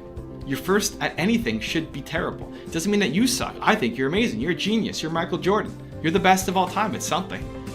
But Michael Jordan didn't dunk his first ball, right? He didn't shoot and it went in right away, right? You suck at the beginning. That's normal. Learning any skill, you suck at the beginning. And it's really hard because you know what looks good. If you want to be a basketball player, you know what a good basketball player looks like. If you want to be a YouTuber, you know what a good YouTube video looks like. But then you can't do it yet. Your first one sucks, and that's where most people quit because they expect to be good. They're worried about looking bad in front of other people. They're not good the first time out, and so then they never go back to it. And this is what happens when people are growing up. You fail all the time. It's normal. It's okay. You fall down. Awesome. You get back up. You keep going. And then we stop trying. As adults, how often are you trying new things? How often are you willing to risk failure, to risk losing, to risk looking like a fool? You don't want to. And so you're not trying as much anymore. And you never find the thing that you could be Michael Jordan at. You never find it. And you get stuck in some life and some job that you hate forever. That's most people. I don't want that to be you. You need to try more. You need to explore more. You need to expect to suck. The first 18 times of doing something, you may suck. Amazing. Keep going. The most important thing is, are you liking it? Do you like the process? Successful people love the process. I love making videos. I like this process. This fires me up. I'm just sitting here by myself in my office, talking to a camera. I love it. This is great. I love it. For other people, they may hate it. Amazing. Don't do that. Go do something else. Go build little Timo toys, right? Awesome. Whoever made this. Who made this? Design in California. Oh, they didn't even give them credit. All right. Design in California. Right? Go make toys. Go do something. Go do the thing that you love. Expect to suck, but if you love the process of it, you will get better. Think about whatever you learned in school, most of it you've forgotten. But the thing that you remember, the stuff that you connected with, that you liked more. So when you love something, you're going to just learn it a lot faster. When you like something, you're going to get better a lot faster. Even if you suck at the beginning, you'll get better a lot faster. You have to find that thing. And step number 3 is tie yourself worth to the effort, not the result. What I want you to do is go home and then sleep and think, am I proud of my effort? Am I proud of what I did today? Am I proud of the effort that I put in today? I want to be proud of my effort today in making videos. Right? I'm trying my best. Maybe it's not good enough. Maybe today sucks. Awesome, but I'm trying. I'm proud of my effort. I'm proud of the attempt. Most people tie their self-worth to winning, to the results, to the money, to the gold medal, to the whatever, right? To the YouTube, to the plaques back there. You can't do that. Because if you tie your self-worth to winning, you're only going to do things that you know you're going to win at. And therefore you play small for life. If you value winning above everything else, you'll only do the things that you know you're going to win at. And so you play small for life. You stop trying new things because you're going to fail at the beginning, right? Expect to suck. You don't expect to suck. You expect to be great. And then you're not. And so you stop doing that thing. You'll only take on small projects, but you're capable of way more. You're capable of doing something much bigger. And so when you tie yourself worth to the effort, when you say, I am proud of my effort today, if you did that every day, you're going to probably lose way more than most people, right? You're going to be getting up and losing almost every day. And then you have these big wins. But when you look back on this year of losing, you'll see, holy cow, how much have I grown? And you're actually winning way more than most people, way more than who you used to be, because you're proud of your effort. If you get up every day and you're proud of your effort, your life will change. Your business will change. Like every day for the next year, do something that makes you proud of your effort in your business, in your relationship, proud of your effort. You tried your very best today. Your life will be dramatically different. But it's because we're so focused on winning. You're so focused on the results. But then you play small because you don't want to risk losing. You don't want to risk failing. You don't want to risk looking like an idiot. You have to if you want the life that you're after. Michael Jordan missed more shots than most people. You're going to fail at most things. Most of my videos suck and don't go anywhere. It's the best. Get up, try again. Be proud of your effort every single day. Rule number 8, surround yourself with optimism. Your environment is keeping you where you are. Your environment has been perfectly designed to keep you exactly where you are right now.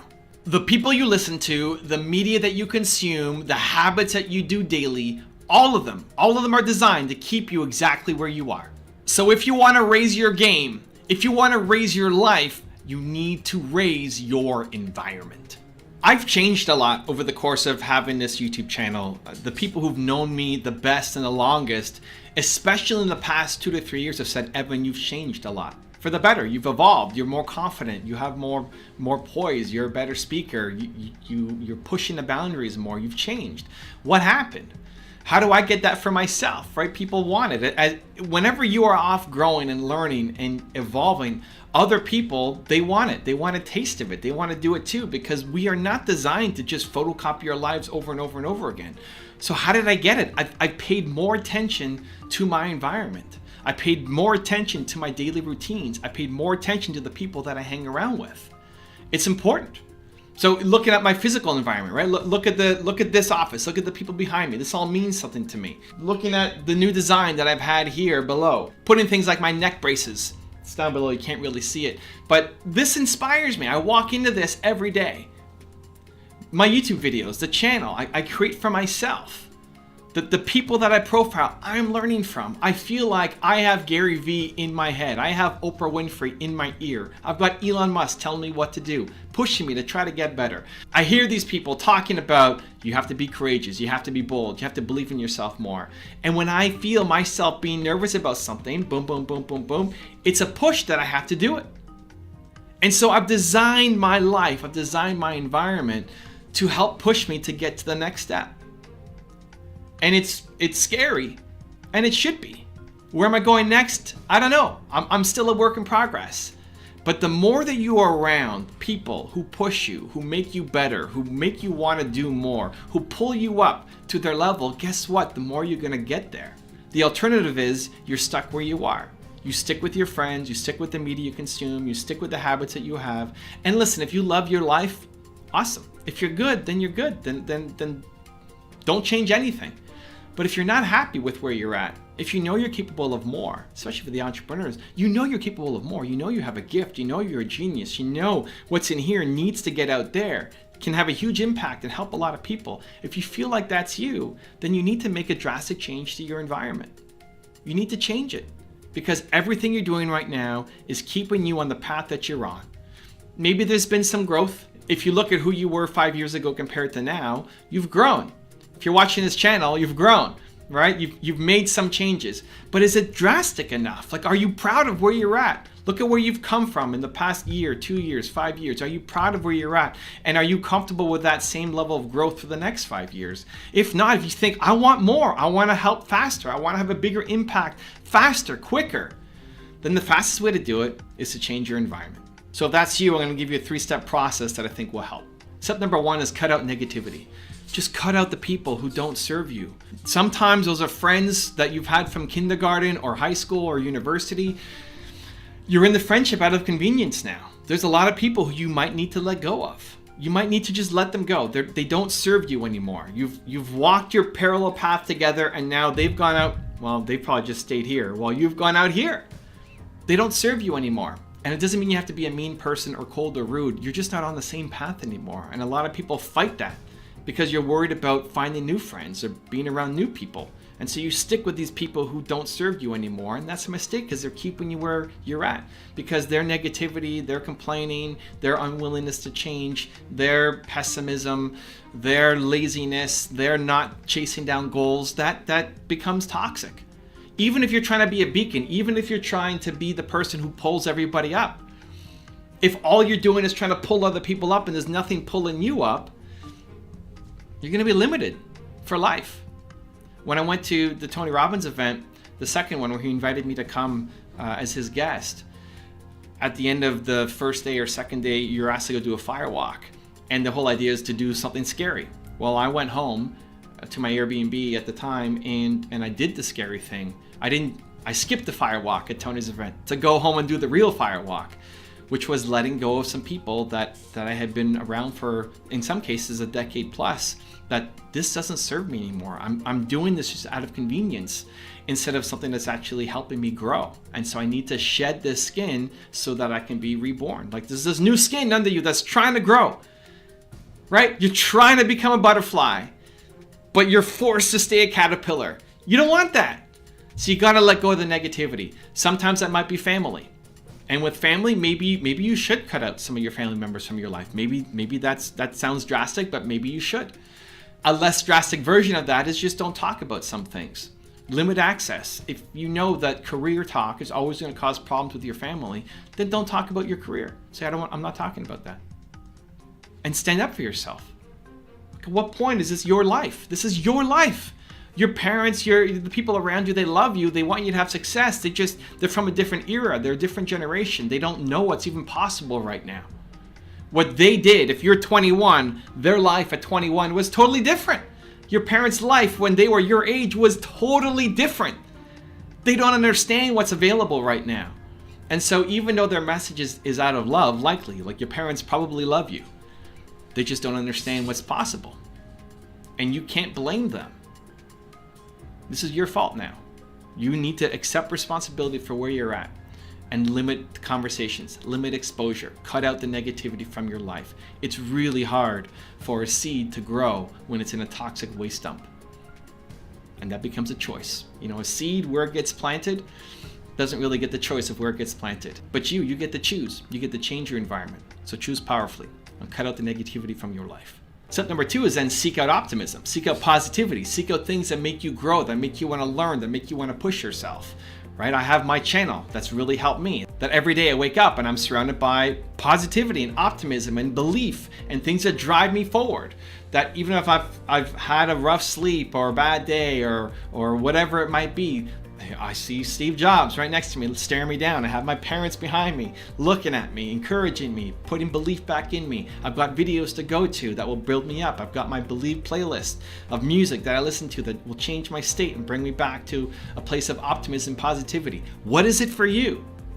Is it people? Do you need to be around people physically? Can you go to meetup groups? Can you go to the library or coffee shop? Can you go join some entrepreneur circles? Can you become part of a co-working place? Can you be around people that are positive, that are energizing for you?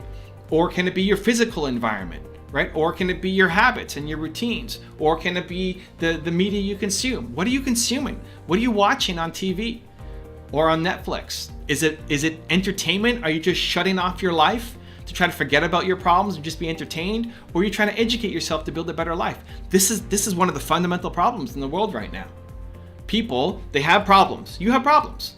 Most people choose entertainment as a way to forget about their problems instead of education as a way to make their problems better. Do you want to shut off the world and laugh at somebody else's expense and watch Big Brother and see, man, that person's life sucks? Or do you want to go build a better life for yourself? Most people don't want to do the work to actually build a better life. I hope that you do, because that's how you actually end up being happy. Do you want to numb it with drugs, or do you actually want to build a better life for yourself? And then step number 3 is schedule for success.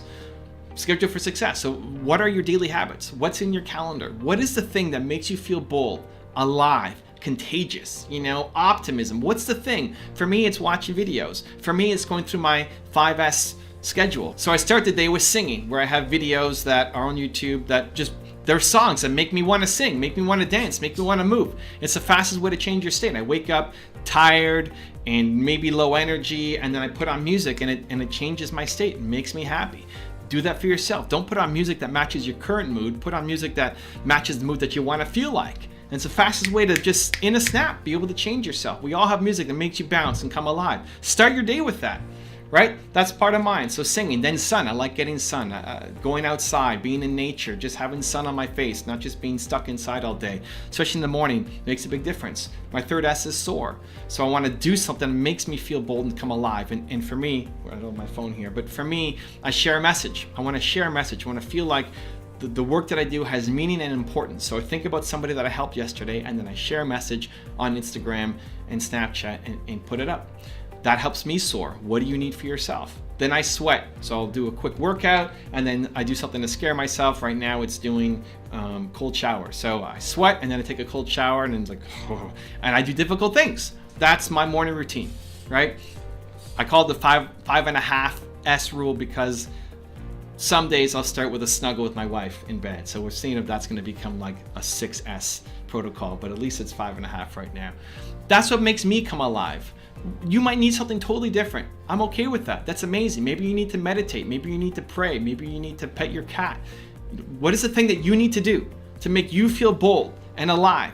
And then schedule that in so that you're not hoping one day that something happens. You're not hoping that you're gonna meet the right person or hoping you're gonna find the right video. Like, demand excellence from yourself. Demand positivity and optimism from yourself every day. Because if you were bold, confident, optimistic, positive every morning, if you created that system for yourself, man, what could you accomplish in a year? Can you imagine? If you did something every morning that made you feel bold and confident, if you felt bold and confident every morning for the next year, imagine the life and business that you're gonna have. It's crazy. It's wild, right? So you have to create that. You have to schedule for success. Success will come from your habits. So look at your calendar. What are your habits? And if you did these habits, would it lead to you becoming a success? Rule number 9, think big. Think big, act small. Think big, have a big goal, big dreams, big desires, big mission, big vision. You're gonna change the world, think big, let's go. We love that as entrepreneurs, right? Let's think big and change the world. And act small in that you gotta do something. Because the only thing you're missing is momentum. Where what most people do is if you're just thinking big and feel like you have to act big from the start, then nothing ever ends up happening and that big goal dies within you.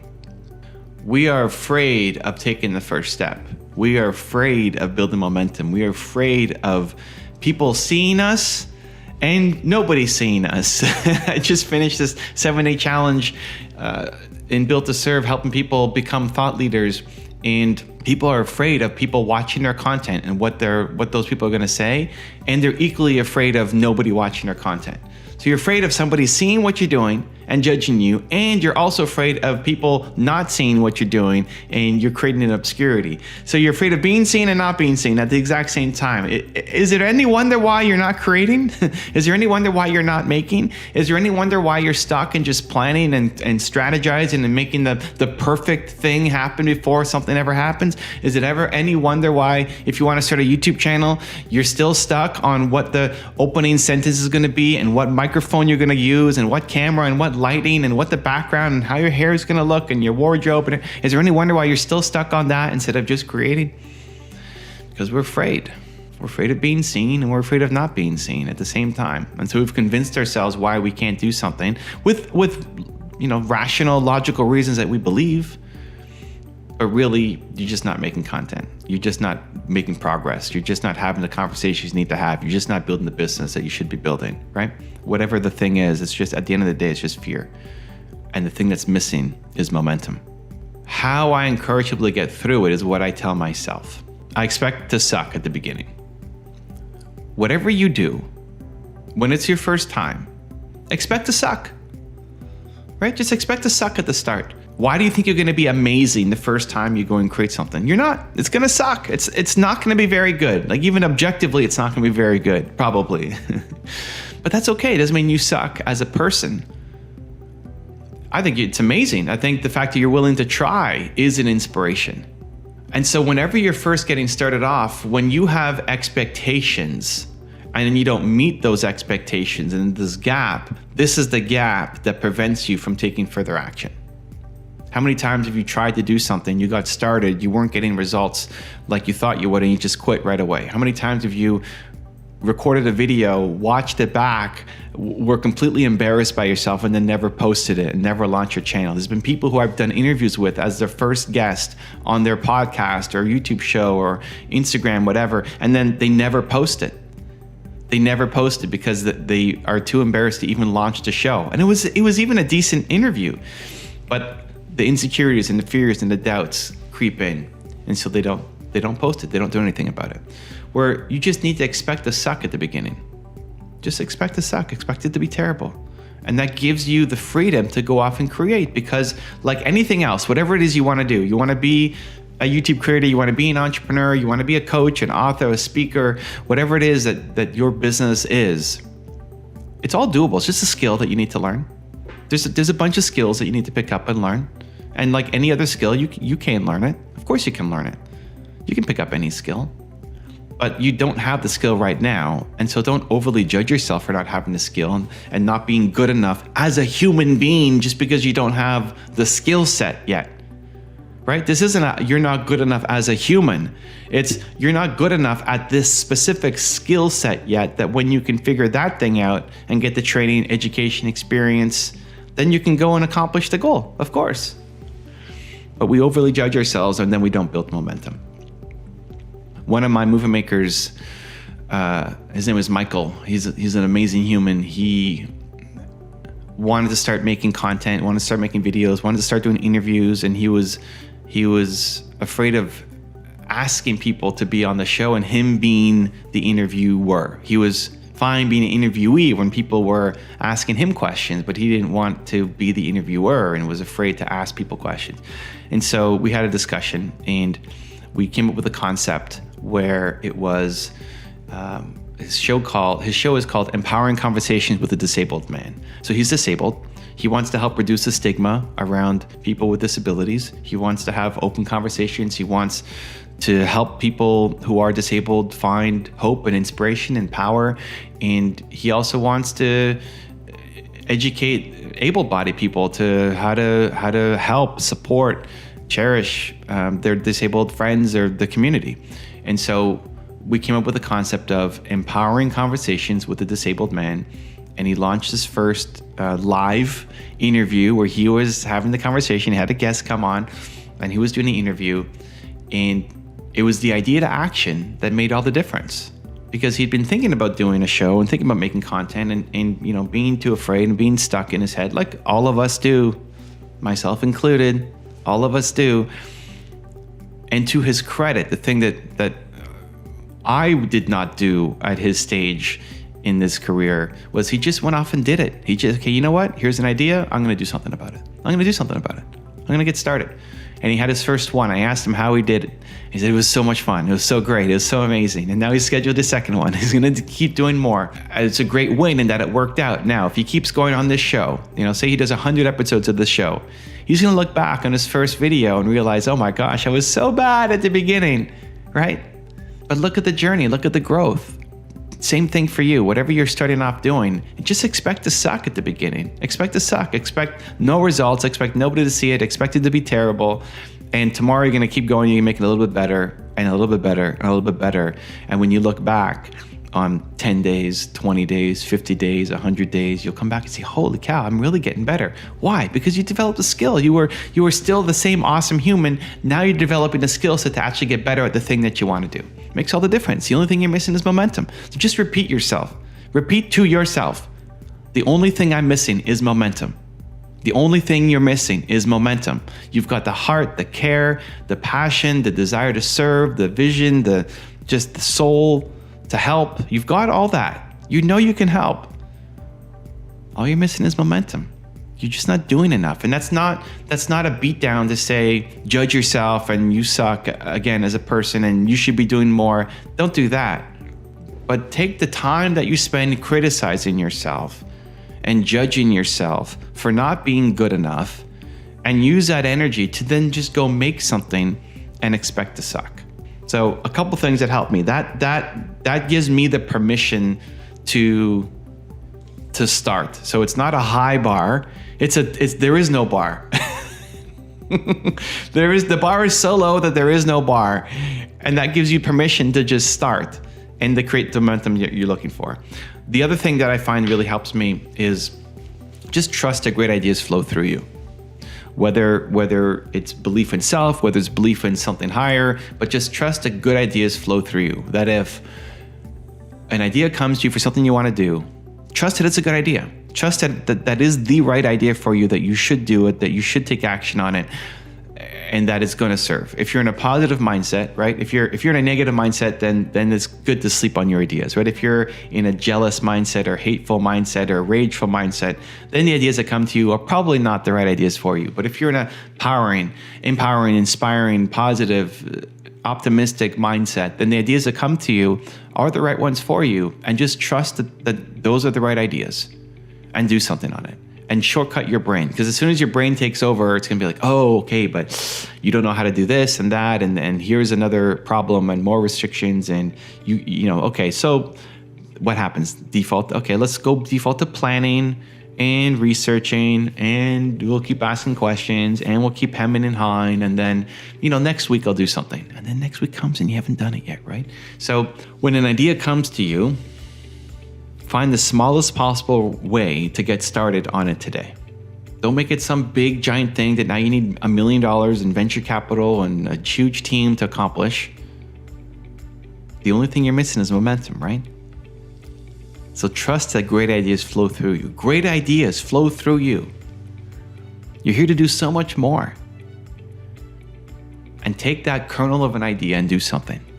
Whatever the smallest possible, simplest thing is, to just build some kind of momentum for it, to see how much did you love it, how much you want to go back and do it, without having the pressure on it, having to be the perfect thing, the next big thing, the only thing that matters, because that's what keeps you stuck, slow, knowing that you're capable of more, but too afraid to act.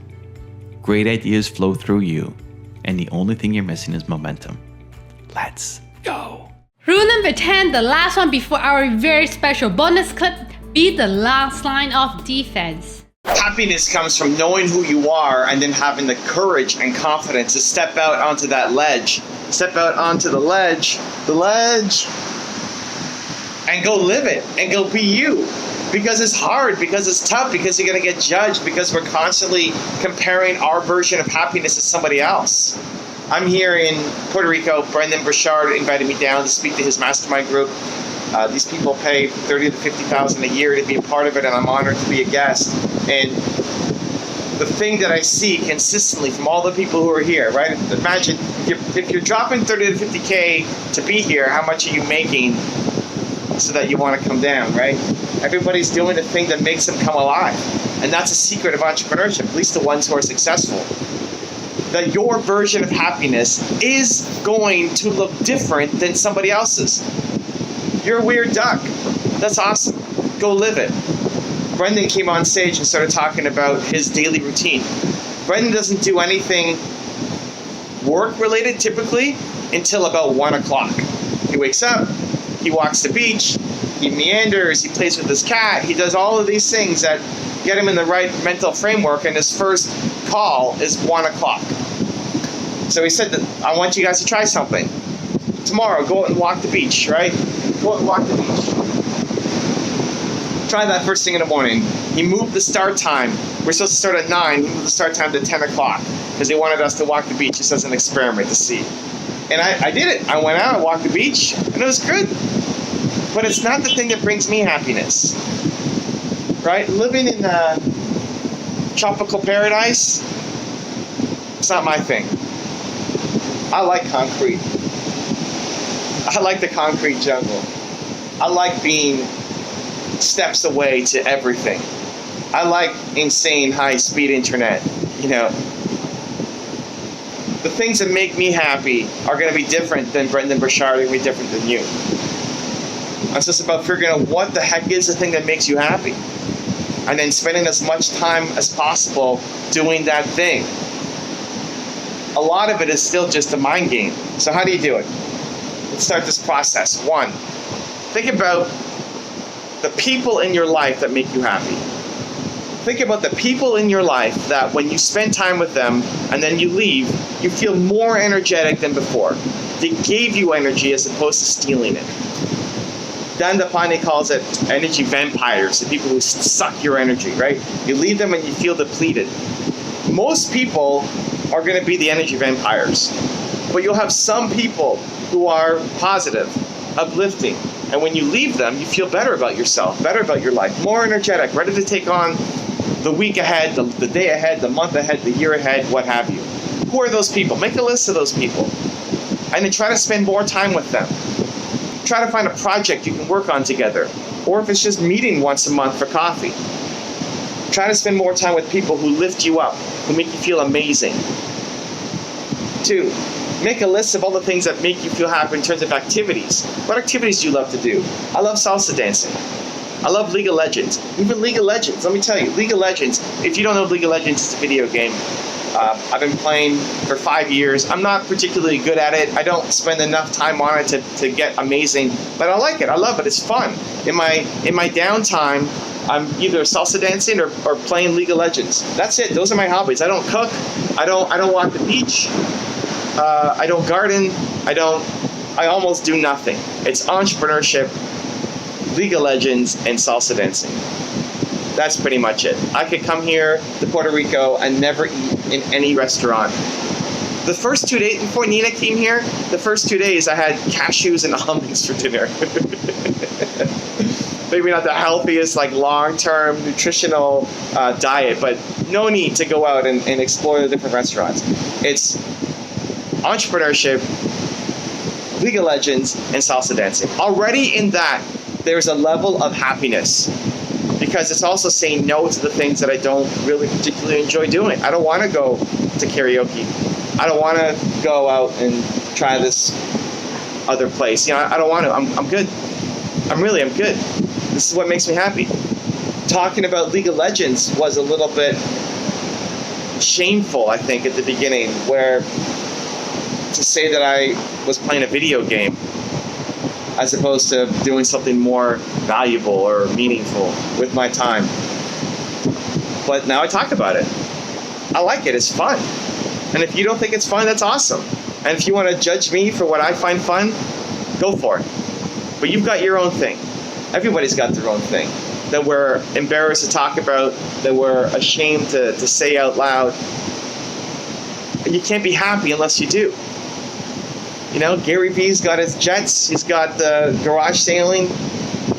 Putting out garage sailing videos, he got judged a lot for from his friends. You've got something like that too. I've got League of Legends.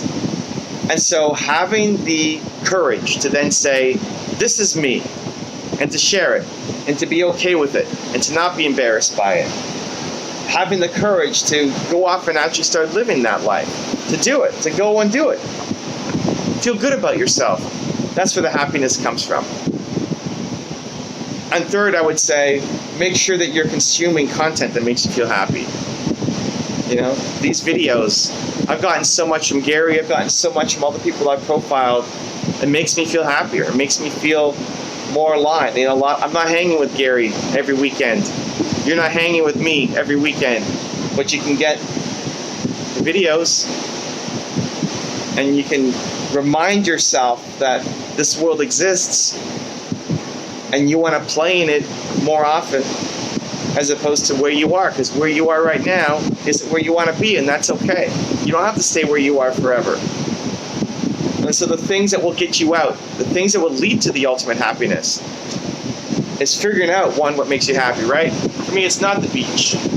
It's an end. I don't want to live here. It's great, it's beautiful, amazing, but I don't want to. I think those people hanging out on the beach there with the umbrellas, I think they're nuts. Awesome, go do you. But it's not for me. Understand what makes you happy. Hang around with people who make you happy. Do the activities that make you happy. Consume the videos, content, resources that make you happy. Start now, because you deserve to be happy. You have allowed too many negative voices into your head, and they're preventing you from achieving your dreams. Maybe it's your friends, your parents, your community, the people around you, or worst of all, maybe it's yourself. You cannot do great things with those negative voices inside your head. You need to eject them immediately, and this video will show you how. So I have a term for those negative voices. I call it the little man. The little man is either the voice inside your head or the people around you telling you all the reasons why you're not going to win. All the reasons why this project, this idea, this dream of yours is not going to happen. It's never going to happen. Not a million years is that going to happen, right? We all have people in our life who tell us that, or also us telling ourselves. And the idea for little man came from the very first video that popped on my channel. There was a video called Believe that I loved.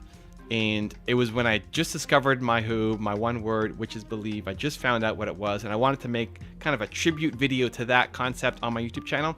And I made this video that was 6.5 minutes long or so, and I showed it to somebody who was in the entertainment industry, and I asked him to take a look at it, and he just destroyed it. He said, "This video is way too long, 6.5 minutes. Nobody's gonna watch it. I didn't understand how the internet worked." All sorts of comments about how bad this video was. And to be honest, a younger version of Evan might have listened to him and tried to cut it down and make it fit within the box that he wanted it to be inside. And for whatever reason, I just had a little more strength and confidence and said, you know what? Maybe he doesn't like it, but I'm gonna do it anyway. I'm gonna post it anyway. I like it. It inspired me, and if it inspired me, maybe it's gonna inspire other people too. So we posted it. And at the time, my best video had 100,000 views. It took a year to get that video to 100,000 views. This video went live, and in a month had 100,000 views. In the first month had 100,000 views. And now sits around, I think, 2 million views on the channel. And so it quickly became my best video. Now it's not my best video, but at the time, it was the first video to, pop after a month. Like, this is crazy, it's taking off. And I thought, man, what if I listened to the little man? What if I listen to him? I came up with the little man because it's something that he often jokes about. So he calls other people the little man. And so I think, okay, well, he's the little man. What if I listened to him? I would have never done that video. I would have never built the channel. I would have been in a totally different place, a much smaller place, a much more negative place, a much more self-defeating place, because I was trying to, fit into his box. And so, I'm grateful that I had the courage at the time, at least, to trust my gut and go with it. But it's this constant battle that we face, is the voice inside our head telling us that we're not good enough. It's the people around us telling us that we're never going to make it, sometimes out of love and sometimes out of insecurity. And it's why I think everybody has Michael Jordan level talent at something. Like, you could be the greatest.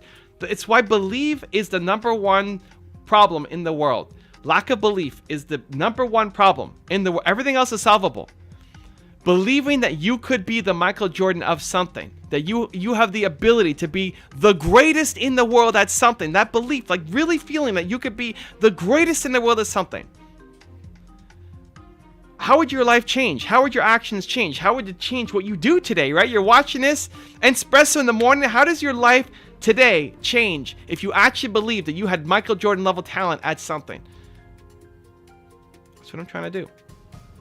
And it starts with you kicking out the negativity in your head. We give up too easily on our goals because we've proven to ourselves that we can't follow through on our goals. Every time you set a goal and you don't follow through, you're creating the pattern in your head, the mindset, the identity that I'm the kind of person who doesn't follow through. So what happens the next time you set a goal? Well, your brain will kick in to say, you're not going to do that. How many times have you set a goal for yourself? It might be some big giant goal, right? Like, I'm going to crush this year and I'm going to be here by the end of the year. Awesome. Might be some big goal. But chances are even the little ones, even the little goals, like I'm going to work out today, or I'm going to eat well today, or I'm going to make that call today. How many times have you set even a little goal for yourself and then not follow through? You didn't do it. You're not allowed to do that anymore. You have to be very intentional about the goals you set for yourself. And then once you set them, you have to follow through, because what's happening is you don't believe you anymore. The next time you come up with another goal, you say, I'm going to create this thing. I'm going to get this thing done. You might believe it in the half second that you decided you're going to do it. And then what happens?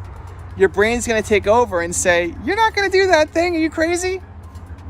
What makes you think you're going to do that? You didn't do these other 100 things you said you were going to do either. Your goals don't count until they're hard. And it starts with, as soon as you set a goal, you follow through and expect it to be difficult. If it's easy, it's a gift. Expect it to be difficult and show yourself that you do difficult things. Self-love comes from doing difficult things. Self-love, self-confidence, self-respect, all of it comes from doing difficult things and praising yourself for doing them. I think it's one of the most important things that people don't do enough. But I think in order to actually make the praise stick, you have to prove to yourself that you're worthy of it by doing difficult things. You can say, I'm a badass entrepreneur. You can say, I'm amazing and I love myself. But why? Your brain's ain't gonna say, well, no you don't. No you don't. Show me, what have you done? You're waking up and doing the same thing you did yesterday. At least this is the conversation in my head. So by doing difficult things, by doing the thing, even if you don't get the result, it doesn't matter about the result. You're tying your self-worth, your self-confidence to the effort, to trying the difficult thing, to taking action on a difficult thing that you were scared to do. If you woke up every day and did something that made you scared, that was difficult, that made your heart go boom, boom, boom, boom, boom, boom, boom, like that. You did that every day, and then you praised yourself afterwards for the effort, I promise you're gonna love yourself. I promise you're gonna go off and do amazing things. You're gonna take that idea that you've got and go off and actually execute it and actually implement it. One of the biggest reasons why you're not is because you don't believe in yourself. That's why I think lack of belief is the single biggest problem in the world. I'm trying to solve the world's biggest problem. People don't believe in themselves enough. The woman who solves cancer is a manager at some restaurant and she hates her life because she never believed in herself enough to actually go down the path that she should have gone down, because she listened to her parents and friends and family and society to go do the safe thing. And she's got a safe, boring life that she hates because she doesn't love herself and she doesn't believe in herself enough. And so you have to do the things that make you scared, that are difficult. It's not about being fearless, it's about feeling the fear and still going off and doing it and then saying, I'm amazing because I tried. Because if you woke up every day and did something where you felt amazing that you tried, you're gonna actually go off and accomplish amazing things and you're gonna feel amazing about yourself. If you want to stop living the life that other people want for you, you have to understand your most important core value. I call it your who. It's from my book, Built to Serve. And when you figure it out, it gives you the freedom to start living the life that you actually want to live. Decisions become easier, life becomes easier, and your confidence starts to skyrocket. And I'm going to tell you how to do it in this video. So my who is believe. My one word is believe. It comes from my parents. They're here on my wall behind me. I'm 8 or 9 years old in this picture. My parents are above me, and they would always tell me I'm Evan Castrilli Carmichael, that I can do anything that I believe that I can. My favorite movie is Seabiscuit, which is about this horse that is too small and a jockey that's too big and an owner that has no money, and somehow they all come together in the middle of the depression to create this amazing story. I love cheering for the underdog. I love the idea that if you just believe in yourself more, you're going to be able to create amazing things. And so believe is my one word, most important core value. It's my who. So once you figure that out, it gives you clarity over everything else in my life. So look at the videos that I make. It's always positive. All my videos are always positive. I always try to inject believe into everything that I do. Into this video right now, right here that you're watching. Hey, what's up, YouTube? Welcome. Thank you for watching. I always try to make it about believe. Now, I may not achieve it. I may not have done a good job. You may not be feeling believe after watching this, but it's always my intention going in. It's why I don't have negative videos. If I did the top 10 stupidest things that Jordan Peterson had said, or the top 10 fights between Kanye and whoever, that would actually blow up more. That would blow up more. People would rather consume negativity than positivity. I just don't want to make that video. It doesn't fill me up. It's not my purpose. It's not why I'm here creating the content that I'm creating. And so when you figure out what your one word is, when you figure out what your who is, your most important core value, it allows you to stay on the path to create the life that you want. So if you come to me with an opportunity that is not about believe, it's an easy no. Where otherwise it's, should I do it? I don't know. The money might be good, but it feels a little gross, right? It's an easier decision path. And if you're bringing people in to join your team, you now know what you're looking for. I need people who can, yes, video edit. Hey, Christina. But I also need people who believe and believe, right? Who want to help other people out. So having that clarity gives you the rock to stand on, because you're going to be pulled in a million different directions, right? Your parents want you to do something. Your friends want you to do something. The news wants you to do something. The people around you are all telling you, do this and do this and do this. And like, you don't know what to do. And you see somebody with confidence, somebody who's off chasing their dream, and it's easier just to say, well, I'm going to go and follow that person, where you could be an amazing leader yourself. The only thing missing is you don't know what you stand for. When you figure out your who, you've got the rock to stand on. When everybody else is on quicksand and drowning, you're on your rock and you know what you need to do. The fastest way to accomplish anything in life is to model success. You want business success, you want relationship success, you want financial success, whatever it is you want to learn. Somebody's done it. And the fastest way to learn is to go find somebody, understand what it took for them to become a success, and then apply it to your business, to your life, to your situation. The problem is we feel like we have to do everything ourselves. That you don't know what to do, so I'm going to figure this out, right? I'm creative, I'm a genius, I can figure it out. And yes, you can, but chances are it's going to take you a lot longer. Instead of trying to come up with everything yourself, it's better to build upon what other people have already done. They could take you 80% of the way. It's not going to be 100%, right? If you're trying to get big on YouTube, great, you can copy what I'm doing, but it's not going to take you 100% of the way. It'll take you 80% of the way, because if all you do is copy me, you're going to be an Evan Jr., which will take you a good chunk, but at best, you're going to be a junior Evan. You're never going to be what you could be. And so you need to take what I'm doing, learn from it, but then tweak that last 20% to make it your own. How do you take what other people have done and then tweak that last 20% to make it your own? But modeling success takes you 80% of the way. This is the biggest mistake I made when I was starting up as an entrepreneur, right? I told the story a bunch, but I was 19, I was struggling, I was making $300 a month. I'm too embarrassed to tell my friends that I'm struggling. I'm not having success. I feel like a loser. I feel like I'm not making any money. Not just feel like it, I wasn't making any money. And I tried to think my way out of everything. I was working my face off, right? Like every waking hour almost, I was working. It wasn't for lack of effort. I was just doing the wrong things because I didn't know what to do, because I was just trying a whole bunch of stuff. And then that worst day of my life, when I told my partner that I quit, I just woke up the next day and said, I can't quit because I'm going to regret this. I know I'm going to regret this. If I stop now, I'm going to regret it. I have to find a way to keep going. But the way that I keep going has to change, because what's going on now, this can't keep going on. If you're frustrated with the lack of momentum towards accomplishing your goals in life, like if you're in the same spot that you were a year ago or relatively close, the problem likely could be lack of effort, but is also likely you're just doing the wrong things. You're just focused on the wrong model. And so go find somebody who's done what you want to do. For me, I studied Bill Gates. I was out of pure desperation. I was not a genius when I was 19 and trying to figure out my way. I was at rock bottom. I just said, somebody has built a software company before. This can't be so hard, right? And I looked at Bill Gates and how he started, right? How did he start? 0 to 1. That's what you need to study, because if you look at what people are doing now, one, it's going to be hard to compare yourself to. If you compare yourself to what I'm doing now, I have 20-something people on my team. You can't, don't expect yourself to keep up with what I'm doing right now. Don't expect to keep up with 11 years of experience, right? You're not going to be as good when you first get started. That's okay. But how did I start? How did I keep going? Whoever you're looking at, look at their foundation story, how they started, and chances are you already have more than what they started with. One of my favorite quotes of all time is, whether you think you can or you think you can't, you're right. It's usually attributed to Henry Ford. From all of the videos that I've made, all of the successful people that I profiled, from industry titans to monks, one of the things that they all have in common is the ability to focus on the things that they can do to improve their situation. There are a million reasons why your idea will not work out, and 8 while it will. Successful people focus on the 8 reasons why it will succeed, and unsuccessful people focus on the million reasons why it won't. So it's time to decide, which one are you?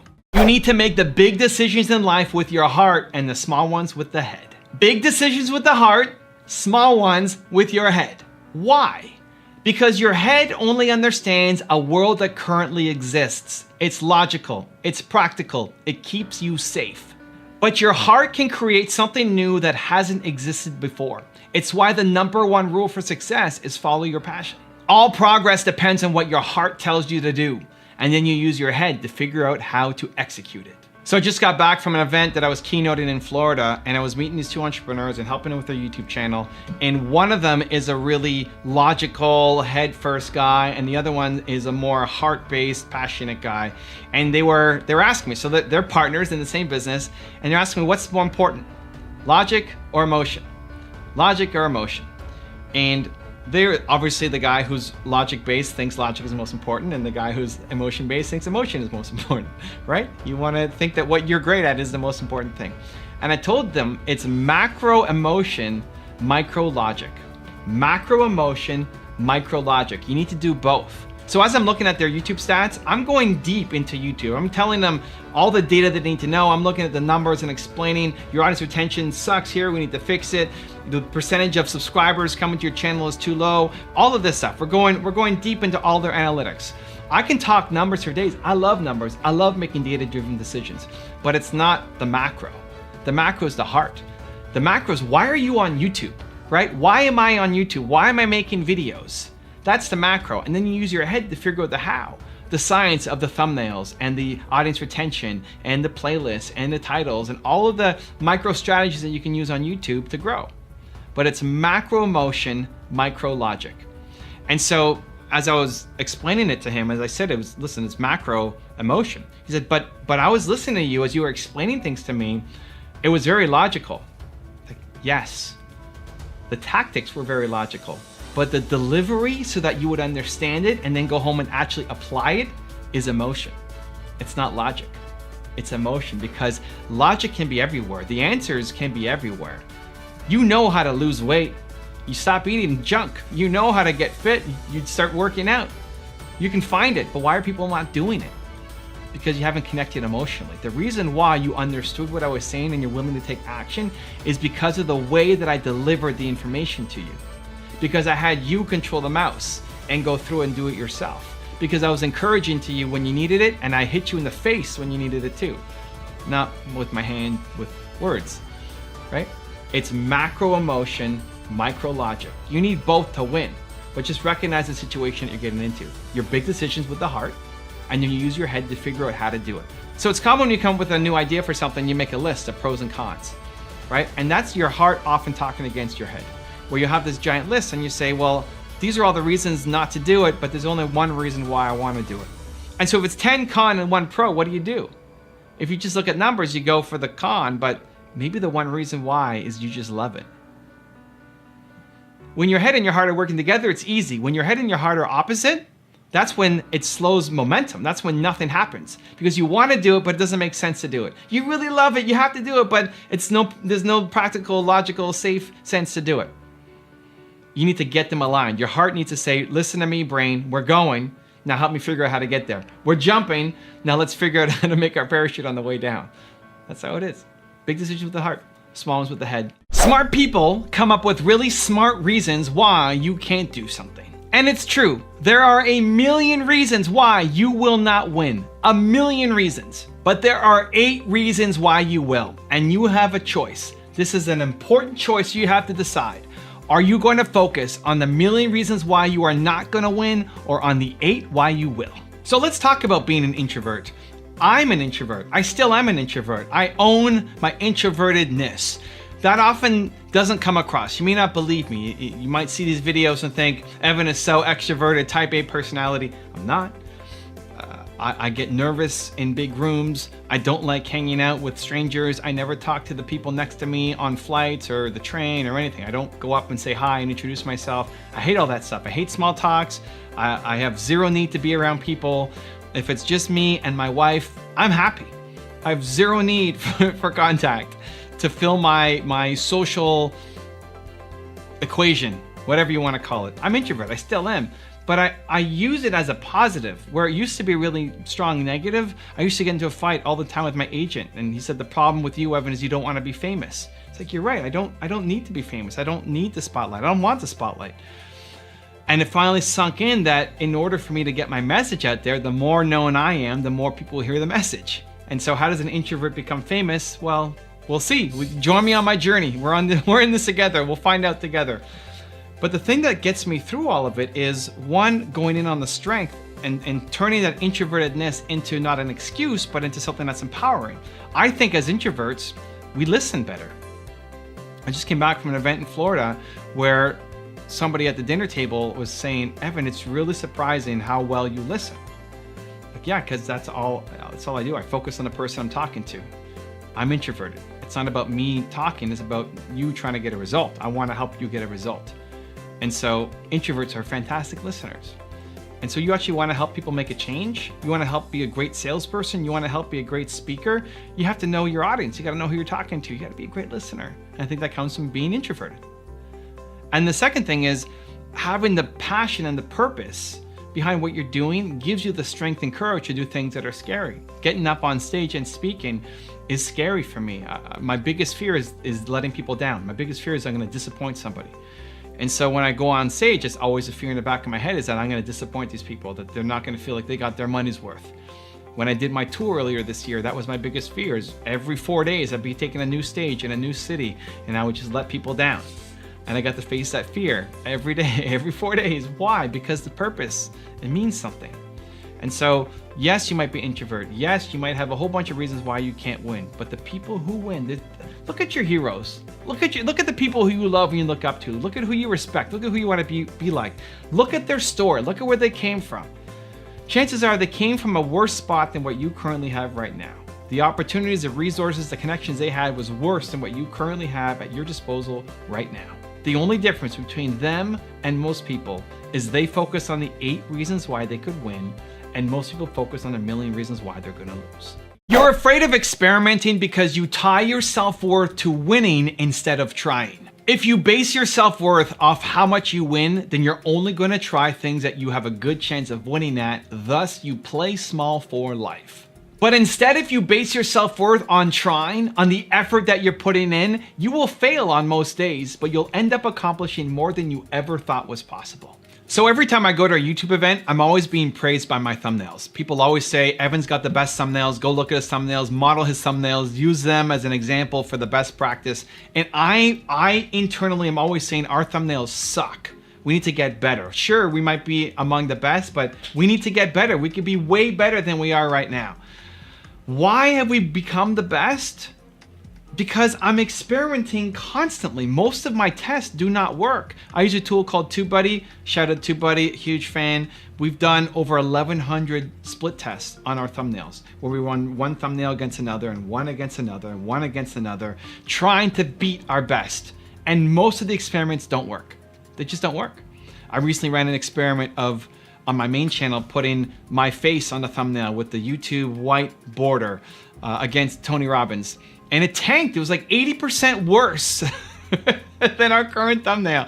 And that's okay. People don't like my face next to Tony Robbins. That is okay. I'm fine with it. I expect to lose. I expect everything I do not to work. But I'm willing to test it to see. I just recently came up with one thumbnail design where I made the background purple instead of black. Purple instead of black. And it actually did better. It did significantly better.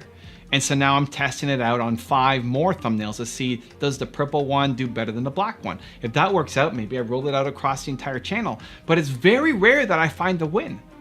Out of the 1,100 experiments that we've done, most of them will not work, will never work. Even from the beginning, I'm thinking this is probably not gonna work, but I'm willing to test. That's okay. Even if the most likely outcome is failure, it's worth the test to see. Everyone tells you to think bigger, to dream bigger, to 10x your goals, to if you had $1 million or $1 billion, what would you do? I think the bigger problem is not that you can't come up with a bigger vision for yourself, it's the belief that it's possible. That's why I think that lack of belief is the world's #1 problem. For me, for you, for all of your heroes and gurus, all of them. The lack of belief in the next thing, in your big vision, is the reason why you're not following through and being consistent on it. Especially for achievers, you guys, entrepreneurs, you're watching this video, you have big visions. You know, if we gave you the challenge of what is your big goal, what is your big vision, what is the life you want to create, we can get lost in the exercises, right? And that clarity is power, right? Sitting down and writing down your goals and where do you want to become and where are you going to be in 5 years, and all of those things can be great exercises to get you started, to get you thinking. And while we're writing it down, here's what happens. While you're writing it down, you actually feel that it's possible. You've let go of the limitations, you've let go of the restrictions, you've let go of your environment and your situation, said, this is what I want to create. And in that moment of boldness, you feel like everything is possible. And then what happens very quickly afterwards, maybe it's 10 minutes after, maybe it's an hour after, maybe it's the next day, maybe it even lasts a week, you start to look at that list of where you're going to be, and you think, wow, I can't do that. right? Does it sound familiar? Have you ever set some giant goal for yourself, feeling bold, motivated, and then the next day you wake up and say, I can't do that.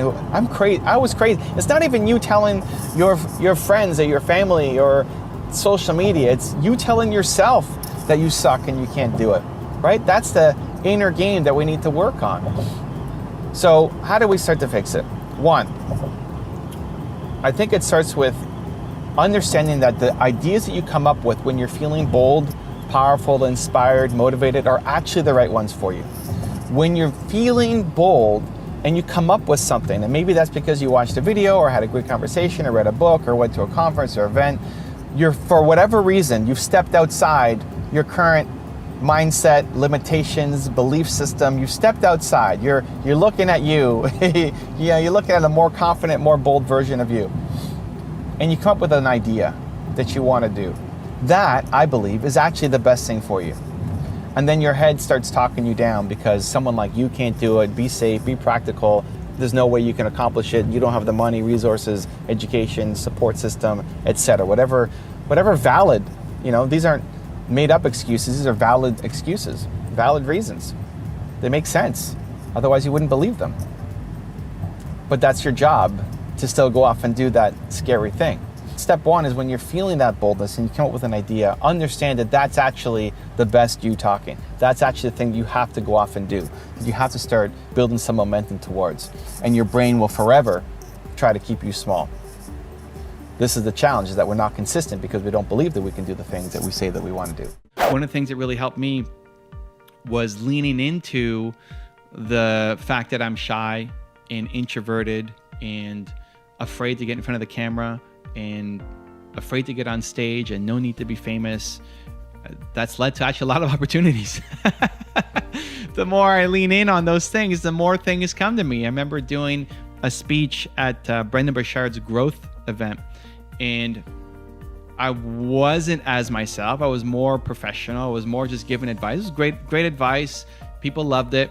And then he invited me back to speak at his private mastermind, and now these groups are paying $30,000 to $50,000 to be in that room. So now there's a higher pressure. Like the first one, the ticket was maybe $100. The ticket to this one is $30,000 to $50,000. Like, oh my gosh, extra pressure. And I just leaned in on it. I walked up on stage and I came after Dean Graziosi. So Dean spoke and then it was me. And Dean was using the Flipboard.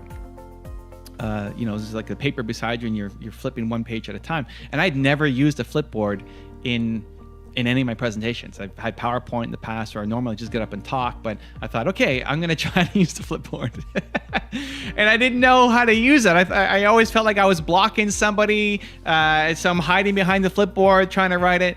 And it ended up being really funny. And Brendan took me aside after, and he said, that was the best. That was so much better than you did in Arizona at my first event. And Arizona was great, but you need to lean in on your goofiness. You need to lean in on your shyness. You need to lean in on the things that make you nervous. If you're nervous, say you're nervous. If you have anxiety, say you have anxiety. I'd led with something like that. It's like, I'm scared, I'm an introvert, I'm shy, and I've got my heart beating like crazy right now, standing up here in front of all you guys. That's how I led my speech, something like that.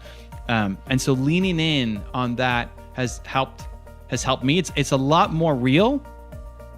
Yeah, it's a lot more real. So you don't feel like you have to be fake. You can just lean in on the thing that makes your heart go crazy like this. Lean in on it. If you were to make a video to say, I want to tell you my story. If I go back to the landscaping company, I want to tell you why I do what I do. And normally I hate making videos, and this makes me really anxious and nervous, and I'm scared to do this, but landscaping is just so important. It's so important to me because, and then you tell the story with the mom, wouldn't you want to hire that person? Wouldn't you want to pay more for that person, right? So leaning in on your story, on the thing that you're worried that you're going to get judged for, is the way that you're going to win. Books give you access to mentors who you would never have access to. If you are struggling, thinking, I don't have connections, I don't know anybody who's had success, I don't have any good mentors, everybody talks about mentorship and how important it is, and I don't have anybody in my life to help me. Books could be that for you. Books can be an accumulation of sometimes decades of knowledge, all condensed down into 200, 300, 400 pages that you get a window into somebody else's life. And so whatever you don't know yet, whatever you want to learn, chances are it's in a book. It's in videos as well. I love YouTube, but it can be in books. There's no excuse, not anymore, for you not to get access to the information and be around the people that can take you to where you want to go. I'm a big believer that you're a product of your environment. You know, think about who you're hanging out with, where you are right now, where you spend your time, what information are you feeding into your brain. The fact that you're here watching this video is already a step up, is already showcasing that you are an achiever and that you want more out of life, that you don't want to stay where you are, that you don't want to be in the same spot. Think about 1 year from today. You don't want to still be where you are right now, right? You want growth, you want progress, you want impact, you want to touch people's lives. That's why you're here. It just needs to be more consistent. It just needs to be more thorough. You know, there's a expression of the fastest way to learn a language is to go to the country. The fastest way to learn Japanese is to go to Japan. And if you can't actually go to Japan, then you try to make your environment as much Japanese as possible. You watch Japanese TV, you read Japanese books, you go to Japanese restaurants, try to order in Japanese, you start hanging out with Japanese people, you take online Japanese classes, you watch Japanese YouTube channels. Like you try to be around it as much as possible. And for too many of us, we're not doing as much. You know, are you consistent in watching Inspresso videos every morning? I make them every morning for you, but you're probably not watching them every morning. Are you consistent in your other habits and your other routines, in the books that you're reading, and the content you're consuming? Like, are you consistent enough? And that's usually the problem, is that you have these moments where you're bold and you're ambitious and like, I'm tired of this life and I want to do better and this is the day. And so you have the energy and motivation and you go off and do the thing. But then tomorrow you wake up and it's just not there anymore and you don't stay consistent on the habit. And the only difference between the people who've had tons of success and where you're at right now is that they just kept doing it. They just stayed consistent on the habit. And so if you look at reading as an example, I used to read a ton before YouTube came out, before videos. I'm a visual learner. I'd much rather watch something than read it. But there was no YouTube. There were no real videos to learn from. So I started with books. And now I've come back to books a little bit where I'm trying to read 10 pages a day. So the goal is 10 pages a day. And I've been 95% consistent on hitting 10 pages a day. Having an infinite mindset comes from you wanting people to win more than you want them to win with you. You want people to win around you, your friends, your family, your team, your customers, the people you interact with. You want them to win as people in their life, in their goals, whatever they want to accomplish. You want them to win more than you want them to win with you. If you can start to adopt that mindset, it really starts to shift how you see your relationships, how you see your business, how you see the people on your team. And it allows so much more positive energy to flow in the right direction for everybody to accomplish their goals. So, quick example. I made a bunch of videos on Tony Robbins. Tony Robbins is one of the first people he was, I guess, the first big person who kind of recognized the work that I was doing. And he put the video I made on him on his homepage on YouTube and got a lot more views. And we made more videos on Tony Robbins. Tony then invites me to go to his event. We did a couple interviews together. He invites me to go and puts me in, the awesome seating right up front. And I got a lot of people coming up to say, hey, Evan, they recognize me. I'm also wearing a hoodie. Not that I'm a celebrity, but in that kind of world, people would recognize me. And they said, you introduced me to Tony Robbins. That they found out about Tony Robbins or Simon Sinek or Tom Bilyeu or whoever through the content that I'm putting up. And I had a few people who said, hey, I found out about Tony Robbins from you, and I haven't actually gone back and watched your videos in a while because I've been so deep in Tony Robbins land. And now I'm here at this event and paid thousands of dollars to be here learning from Tony. And I don't watch your channel anymore, but thank you for introducing me to Tony Robbins because that's what I watch now. I'm pumped. I'm excited. It's like, that's amazing. Thank you for telling me. Now, would I love for them to be with me forever? Yes, of course, absolutely. But I'm more happy that you're off winning. If you watch this video and you learn from Simon Sinek and you've never heard of him before, you have, and you want to dive deeper, and then you go and you buy all his books and you subscribe to him on YouTube and you dive deep into his world and you don't come back and watch another video of mine for another 12 months, I'm pumped for you. I want you to win as a human, as an entrepreneur, more than I want you to subscribe to my channel and keep watching videos here. It's just a fundamental shift in how you see relationships. I look at the people on my team. I want them all to win as people more than win with me. And I see everybody that I'm working with as a parallel path. You and I right now, you're watching this video, we're on a parallel path. This is a parallel path that we're marching on together. And then at the end of this video, you're gonna go off and go do something else, and hopefully productive and empowering and impactful. You're gonna have a great day. Come on, let's go, Believe Nation. But you're gonna go off and do something else. You're gonna step out the different Carmichael path and go do something else. And maybe you come back on the path, or maybe you go way off and you never come back. But right now, you're watching this video, we're on a parallel path, you and I, together. I just want to maximize that time together. That while you're on a path with me, that you're going to become better. And that should be your goal with the people you're around, that we have these parallel paths that we're running together for a certain amount of time. And maybe that's 10 minutes in a conversation. Maybe that's a year of somebody working with you. Maybe that's 10 years. Maybe that's a life partner that's forever, right? But you're on these parallel paths. Your goal needs to be, while somebody's interacting with you in person, via email, through your content, they're with you, that they're a better person because of that interaction with you.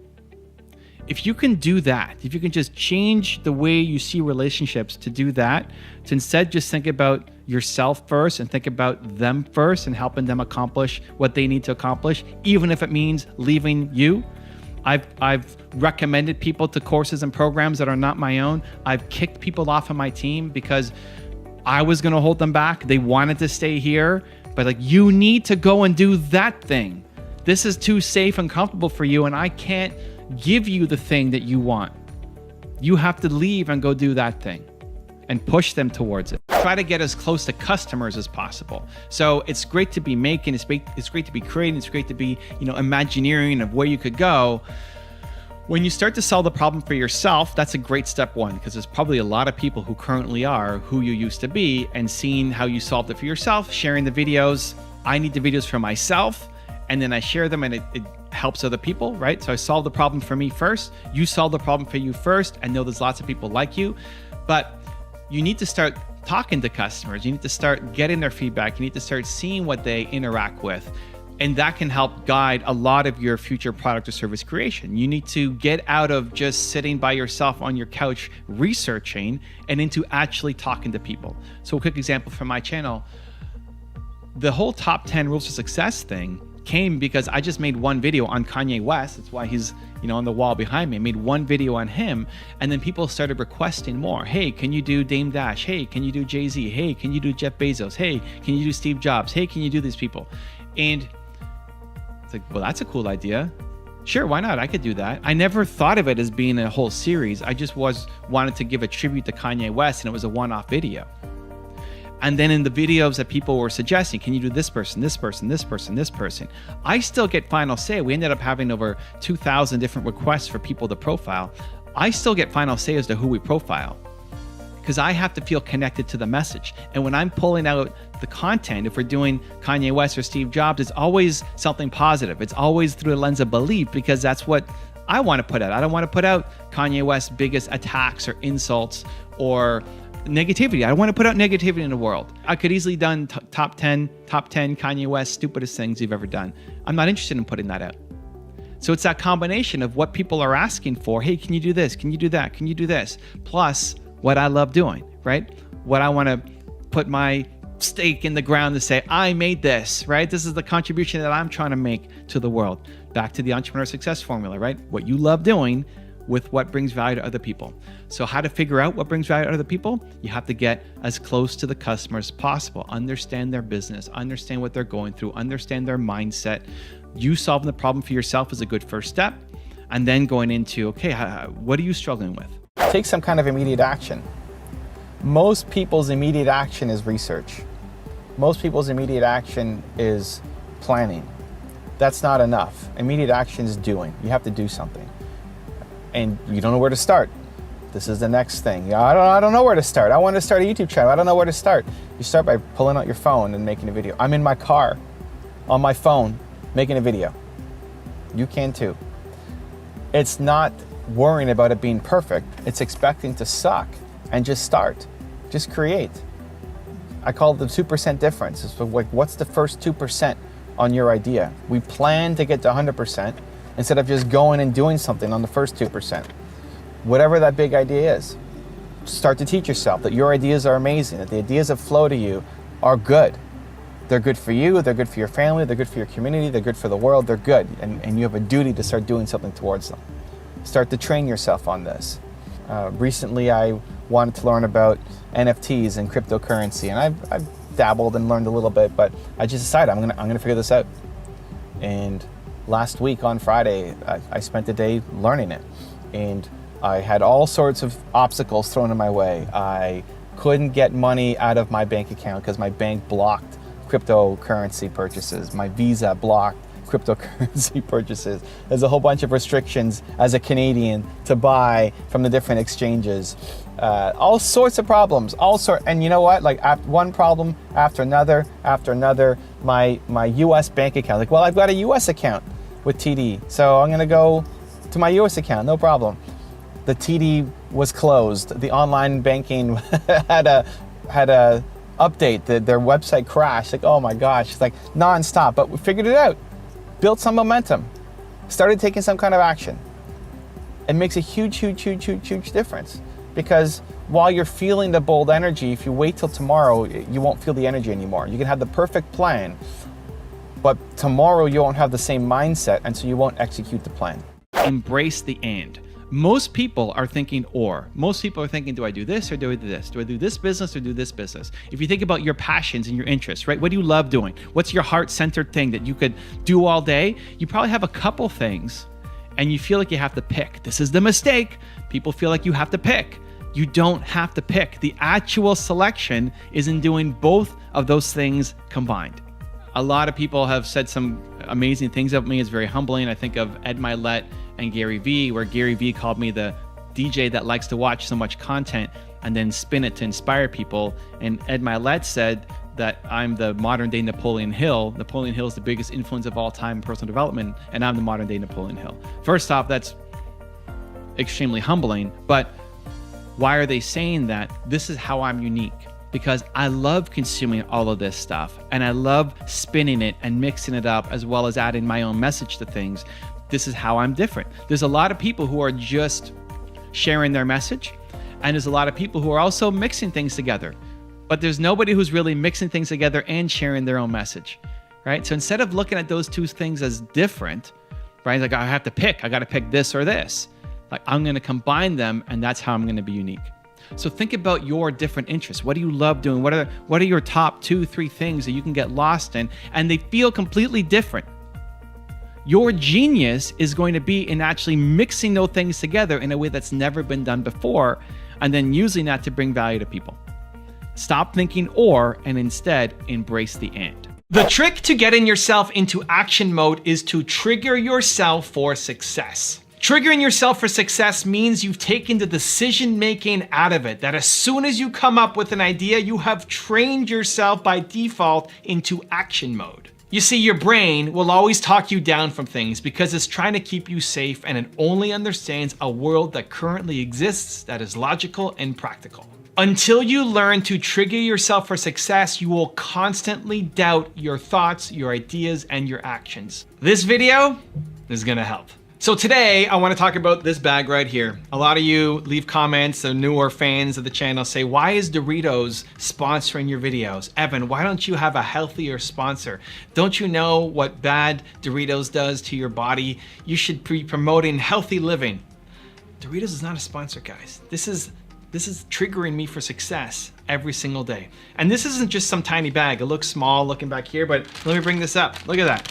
This is right next to my face. Look at how big that bag of Doritos is. I have a strategy, and it's a weird strategy, so maybe you'll love it, maybe you won't, but I have a strategy called Damn the Doritos. I look at this bag. So I'm sitting, this is how I'm working, right? I'm not sitting, I'm standing. I'm standing on a trampoline. This is my workspace right now, right? I'm standing here, I'm working. In the corner of my eye, I got Steve Jobs up here, and I got this giant bag of Doritos. All I want to do is eat this bag all day long. I want to destroy this bag of Doritos. Look at that giant chip. Oh, I'm gonna start drooling soon. I love it. I want to eat that all day long. This bag is here as a reminder of how great I am. This is the mental conversation inside my head. Evan, you're awesome. You're awesome for not eating those Doritos every day. And I want it as a reminder. People say, doesn't it take a lot of willpower? No, it builds, for me at least, builds the willpower, builds my strength. Every time I see that bag of Doritos, makes me feel better about myself, that I'm not eating it and I have the strength to keep going. And so why I have that here is when you're on a diet, right? This is how it began. When you're on a diet, your friends, your family, the experts will say, get rid of all the junk food from your house, get rid of it all, because otherwise you'll be tempted and then you're gonna eat it and then you're gonna ruin your diet. I think that is actually teaching yourself that you suck. You're teaching yourself, I'm a weird duck, you're teaching yourself that you are not strong enough to be around the thing, and so I need to get it out of my environment. The only way that I can stick to this thing is if this other stuff is nowhere close to me. I think you're telling yourself that you suck. I think it's a big crutch. And just like when you break your leg, you have a crutch, your ultimate goal is to not have a crutch. It's to walk, it's to run, it's to be stronger than before, right? And so as a step one, maybe it's good, right? As a step one, okay, fine. You broke your leg, you have a crutch. You wanna get on a diet, you're addicted to junk food, get out of the house, awesome. But as soon as you go on vacation, as soon as you go to an office party, as soon as you go to New Year's, any kind of party, you're gonna destroy the food because you've trained yourself every day that you suck, that you're not capable. I think you're a genius. I think you're stronger than you think. And so I tested it first with myself and I thought, you know what? Doritos are my nemesis, right? I love Doritos. Oh my gosh, just looking at that bag. So I went to Costco and bought the giant size bag of Doritos. I said, I'm gonna put this on my desk all day long. Because damn the Doritos, because the Doritos are stronger than me? I don't think so, right? I'm Evan Carmichael. And same thing for you. That thing that is holding you, that's stronger than you? I don't think so. Remember who you are. Remember how strong you are. And that's what this is here for. And it's been awesome to see people now take this up. A friend of the channel, Liron, was trying to get off of sugar. And he has this coffee cup with a saucer and he drinks his morning coffee. And he put 2 packets of sugar on the saucer right next to the coffee. So he pours his coffee, has the sugar right next to it, and then he just starts drinking it and puts it down and looks at the sugar packs and then just drinks the coffee again and puts it down, looks at the sugar packs, and his wife thinks he's crazy. And he's a little crazy too. You gotta be a little bit weird duck, but I think this is actually how you build your strength. Mark Drager, another friend of the channel, is addicted to the Peak Freens cookies. You know, the ones that have the red on the inside and the cream in the middle. Those are among my favorites too. And so his COO, when he heard this, went out and bought all these boxes of Peak Freens and put it on Mark's desk. And he opened it up. And this is one of my favorite things to do. Whenever I'm around Doritos or something I really love to eat, not just say, oh, put that away from me. Don't be around me. I can't have that. And not just look at it. I want to smell it. So Mark took these cookies, brought it right up here. Peak Freen cookies, right up here. Oh, and you can just see the joy on his face just as he's bringing back memories and just what those cookies are gonna taste like when they enter his stomach, and just goodness everywhere, right? The smile on his face, maybe a little bit of drool coming out, you just, and then put the cookies down and walk away. And how great that makes you feel as a human to say, here's one of my biggest weaknesses of all time. Bring it. I own you. Put it down and walk away, right? I think that's how you actually build strength, by doing those difficult things, by triggering yourself for success. Every time I see the Doritos bag, I feel better about myself. I feel stronger about myself. And I want you to do the same thing. If any of you are gonna take on that kind of challenge, I wanna hear you. I wanna follow you. I wanna see how your journey is going, because it can be one of the biggest, most important life-changing decisions that you embark on. Making money is about solving problems. That's the core of business. Someone has a problem, you see a solution, they pay you to solve it. If you're not making money, it's because you haven't solved a big enough problem yet. So let's use my YouTube channels as an example. Now we got so many YouTube channels, it's crazy. I saw a problem. I saw a need, right? I wanted visual content. I wanted to learn from successful entrepreneurs, and I wanted it done in a visual way. I used to read books a lot because books was the only way that I was able to get this information. I didn't have mentors to teach me about business, right? I had my parents who were amazing, who taught me how to be a human, but I didn't have any face-to-face mentors that I can go to, so I went to books. But I'm a visual learner. I'd much rather see it. I get a lot more by seeing Simon talk about a message than by reading his book. I just do. It's how I learn. And I think a lot of people are visual learners. And so it's why I started my YouTube channel.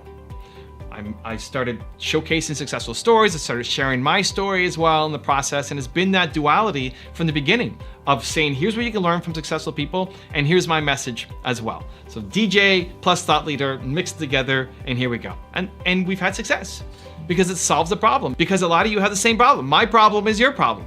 You want more success around you. You want to be surrounded by these people just like I did. And instead of you having to watch 40 hours of Simon Sinek content to find the best and mush it together, I do it for you. I actually didn't want to even have a YouTube channel. I didn't want to do this. I wish you did this. If one of you did this, I would just subscribe. Be great, be free. Here we go, amazing. It didn't exist. It wasn't out there. So I did it. And that's the process. You could scratch your own itch. You can see what problems other people have. But success in business comes from solving other people's problems. You subscribe to this channel because you like the content, because hopefully like the content. It adds value to your life. It solves a problem. It sets you up for the day. That's why I have this morning espresso series. It's 5 times a week, Monday to Friday, set you up for the day, give you this shot of energy, motivation plus ideas to help you go off and build your business. This is the problem that I solve. What's the big problem that you solve? Everything that you want out of life is on the other side of your biggest fears. You want something more. You know you're capable of something more. You'll come up with a great reason why you can't do that something more, but really, you're just afraid. If you want a breakthrough, if you want that dream life, you need to change the way you think about fear, or it will handicap you for the rest of your life. So my biggest fear is disappointing people. I'm afraid that whatever I'm gonna do, I might disappoint somebody, and that keeps me playing small. And so whenever I can recognize it, then I have to go all in and do it just to show myself, because it allows you to play on a bigger stage every time. And that big fear you have is still there. It doesn't go away. You're just capable of slaying a bigger dragon each time. So what used to count as disappointing people, or my fear of disappointing people, might have been going to a coffee meeting and helping an entrepreneur. I remember one time super clearly that I was booking a meeting with an entrepreneur, and I was so worried that I was going to disappoint her that I was hoping that she would cancel. And the story I told myself was, I'm too busy, I got all this stuff to do. You know, the realistic reasons that you can convince yourself, right? They weren't stupid reasons, they were realistic. But deep down was, I'm just afraid. I'm afraid that she's going to show up and I'm not going to give her value. It's a deep fear. And then once I went to go meet her, it was amazing. I remember sitting in my car and saying, wow, like an hour and a half ago, I was hoping that she was going to cancel on me, and this is the greatest thing of all time, right? Your biggest fears prevent you from living the life that you want. And so I'm afraid of disappointing people. Most of the time you can't catch it. I think we play small by default. I think your greatest fear owns you and is giving you tons of logical reasons why you can't do that thing.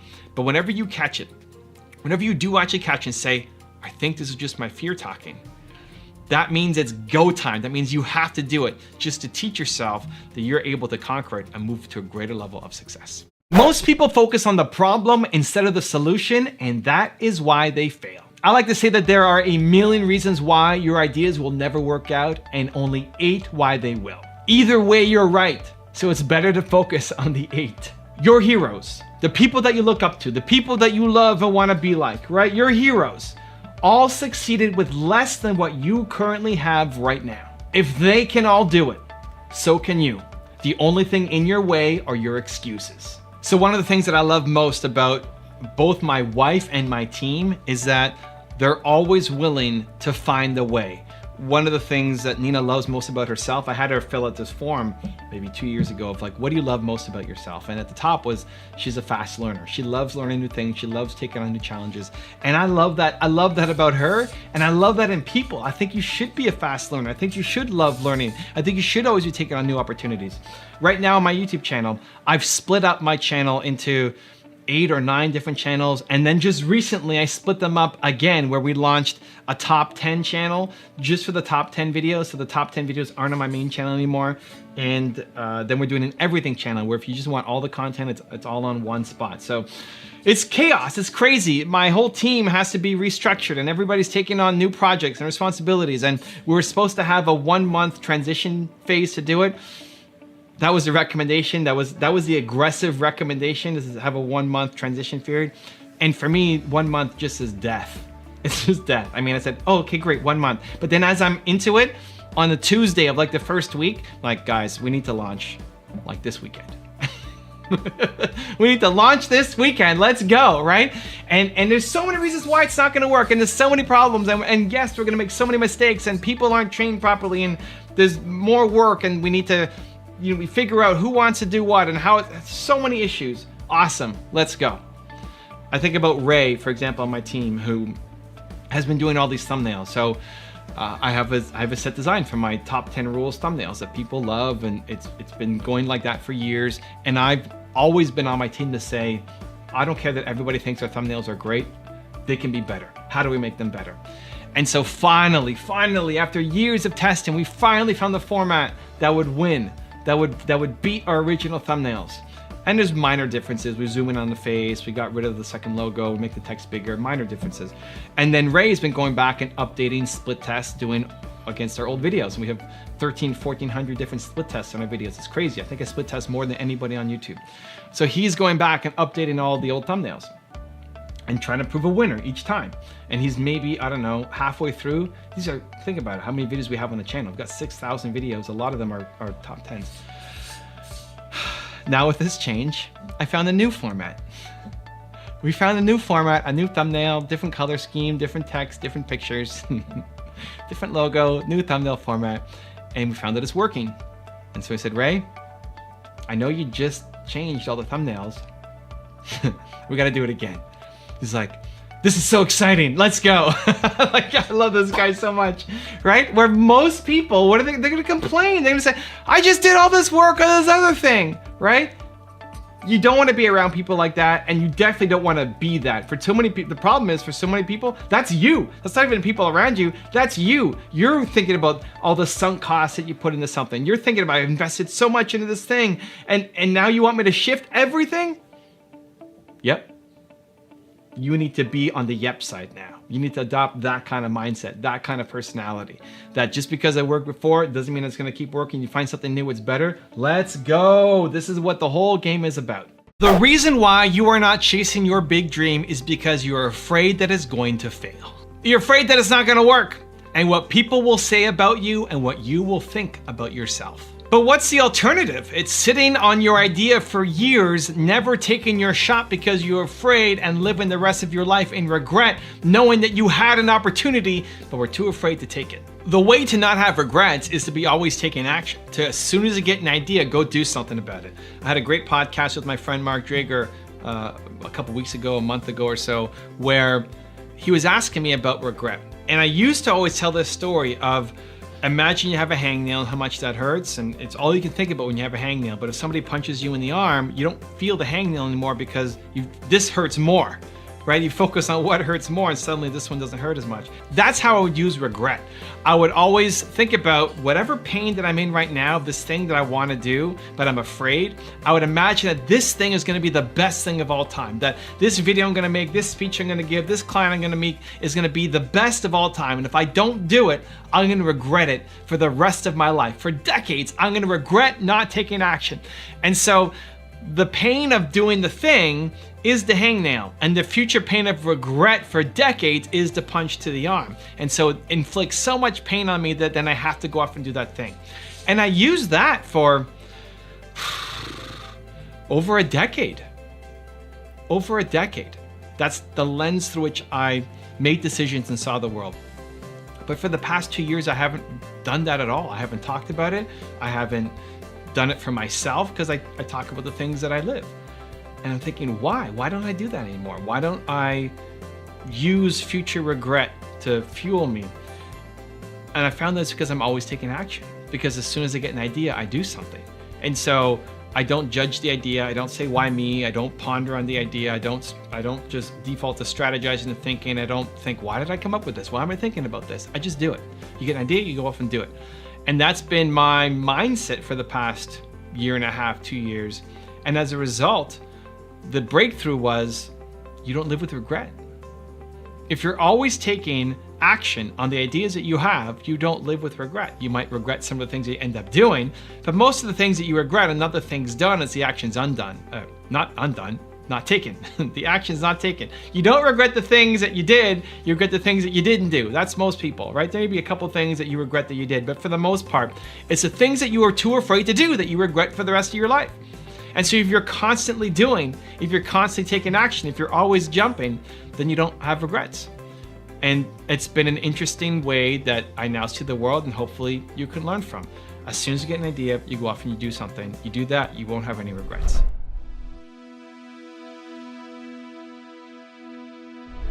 Because you made it this far in a video, I want to celebrate you. Most people start and don't finish. Most people never actually follow through. Most people say they want something, but they don't ever do the work to actually get it. But you are different. You are special. Believe Nation, you made it here all the way to the end, and I love you. So as a special celebration, if you put a hashtag believe down in the comments below on this video, I will showcase you and celebrate you somewhere on the screen in a future video because you are awesome.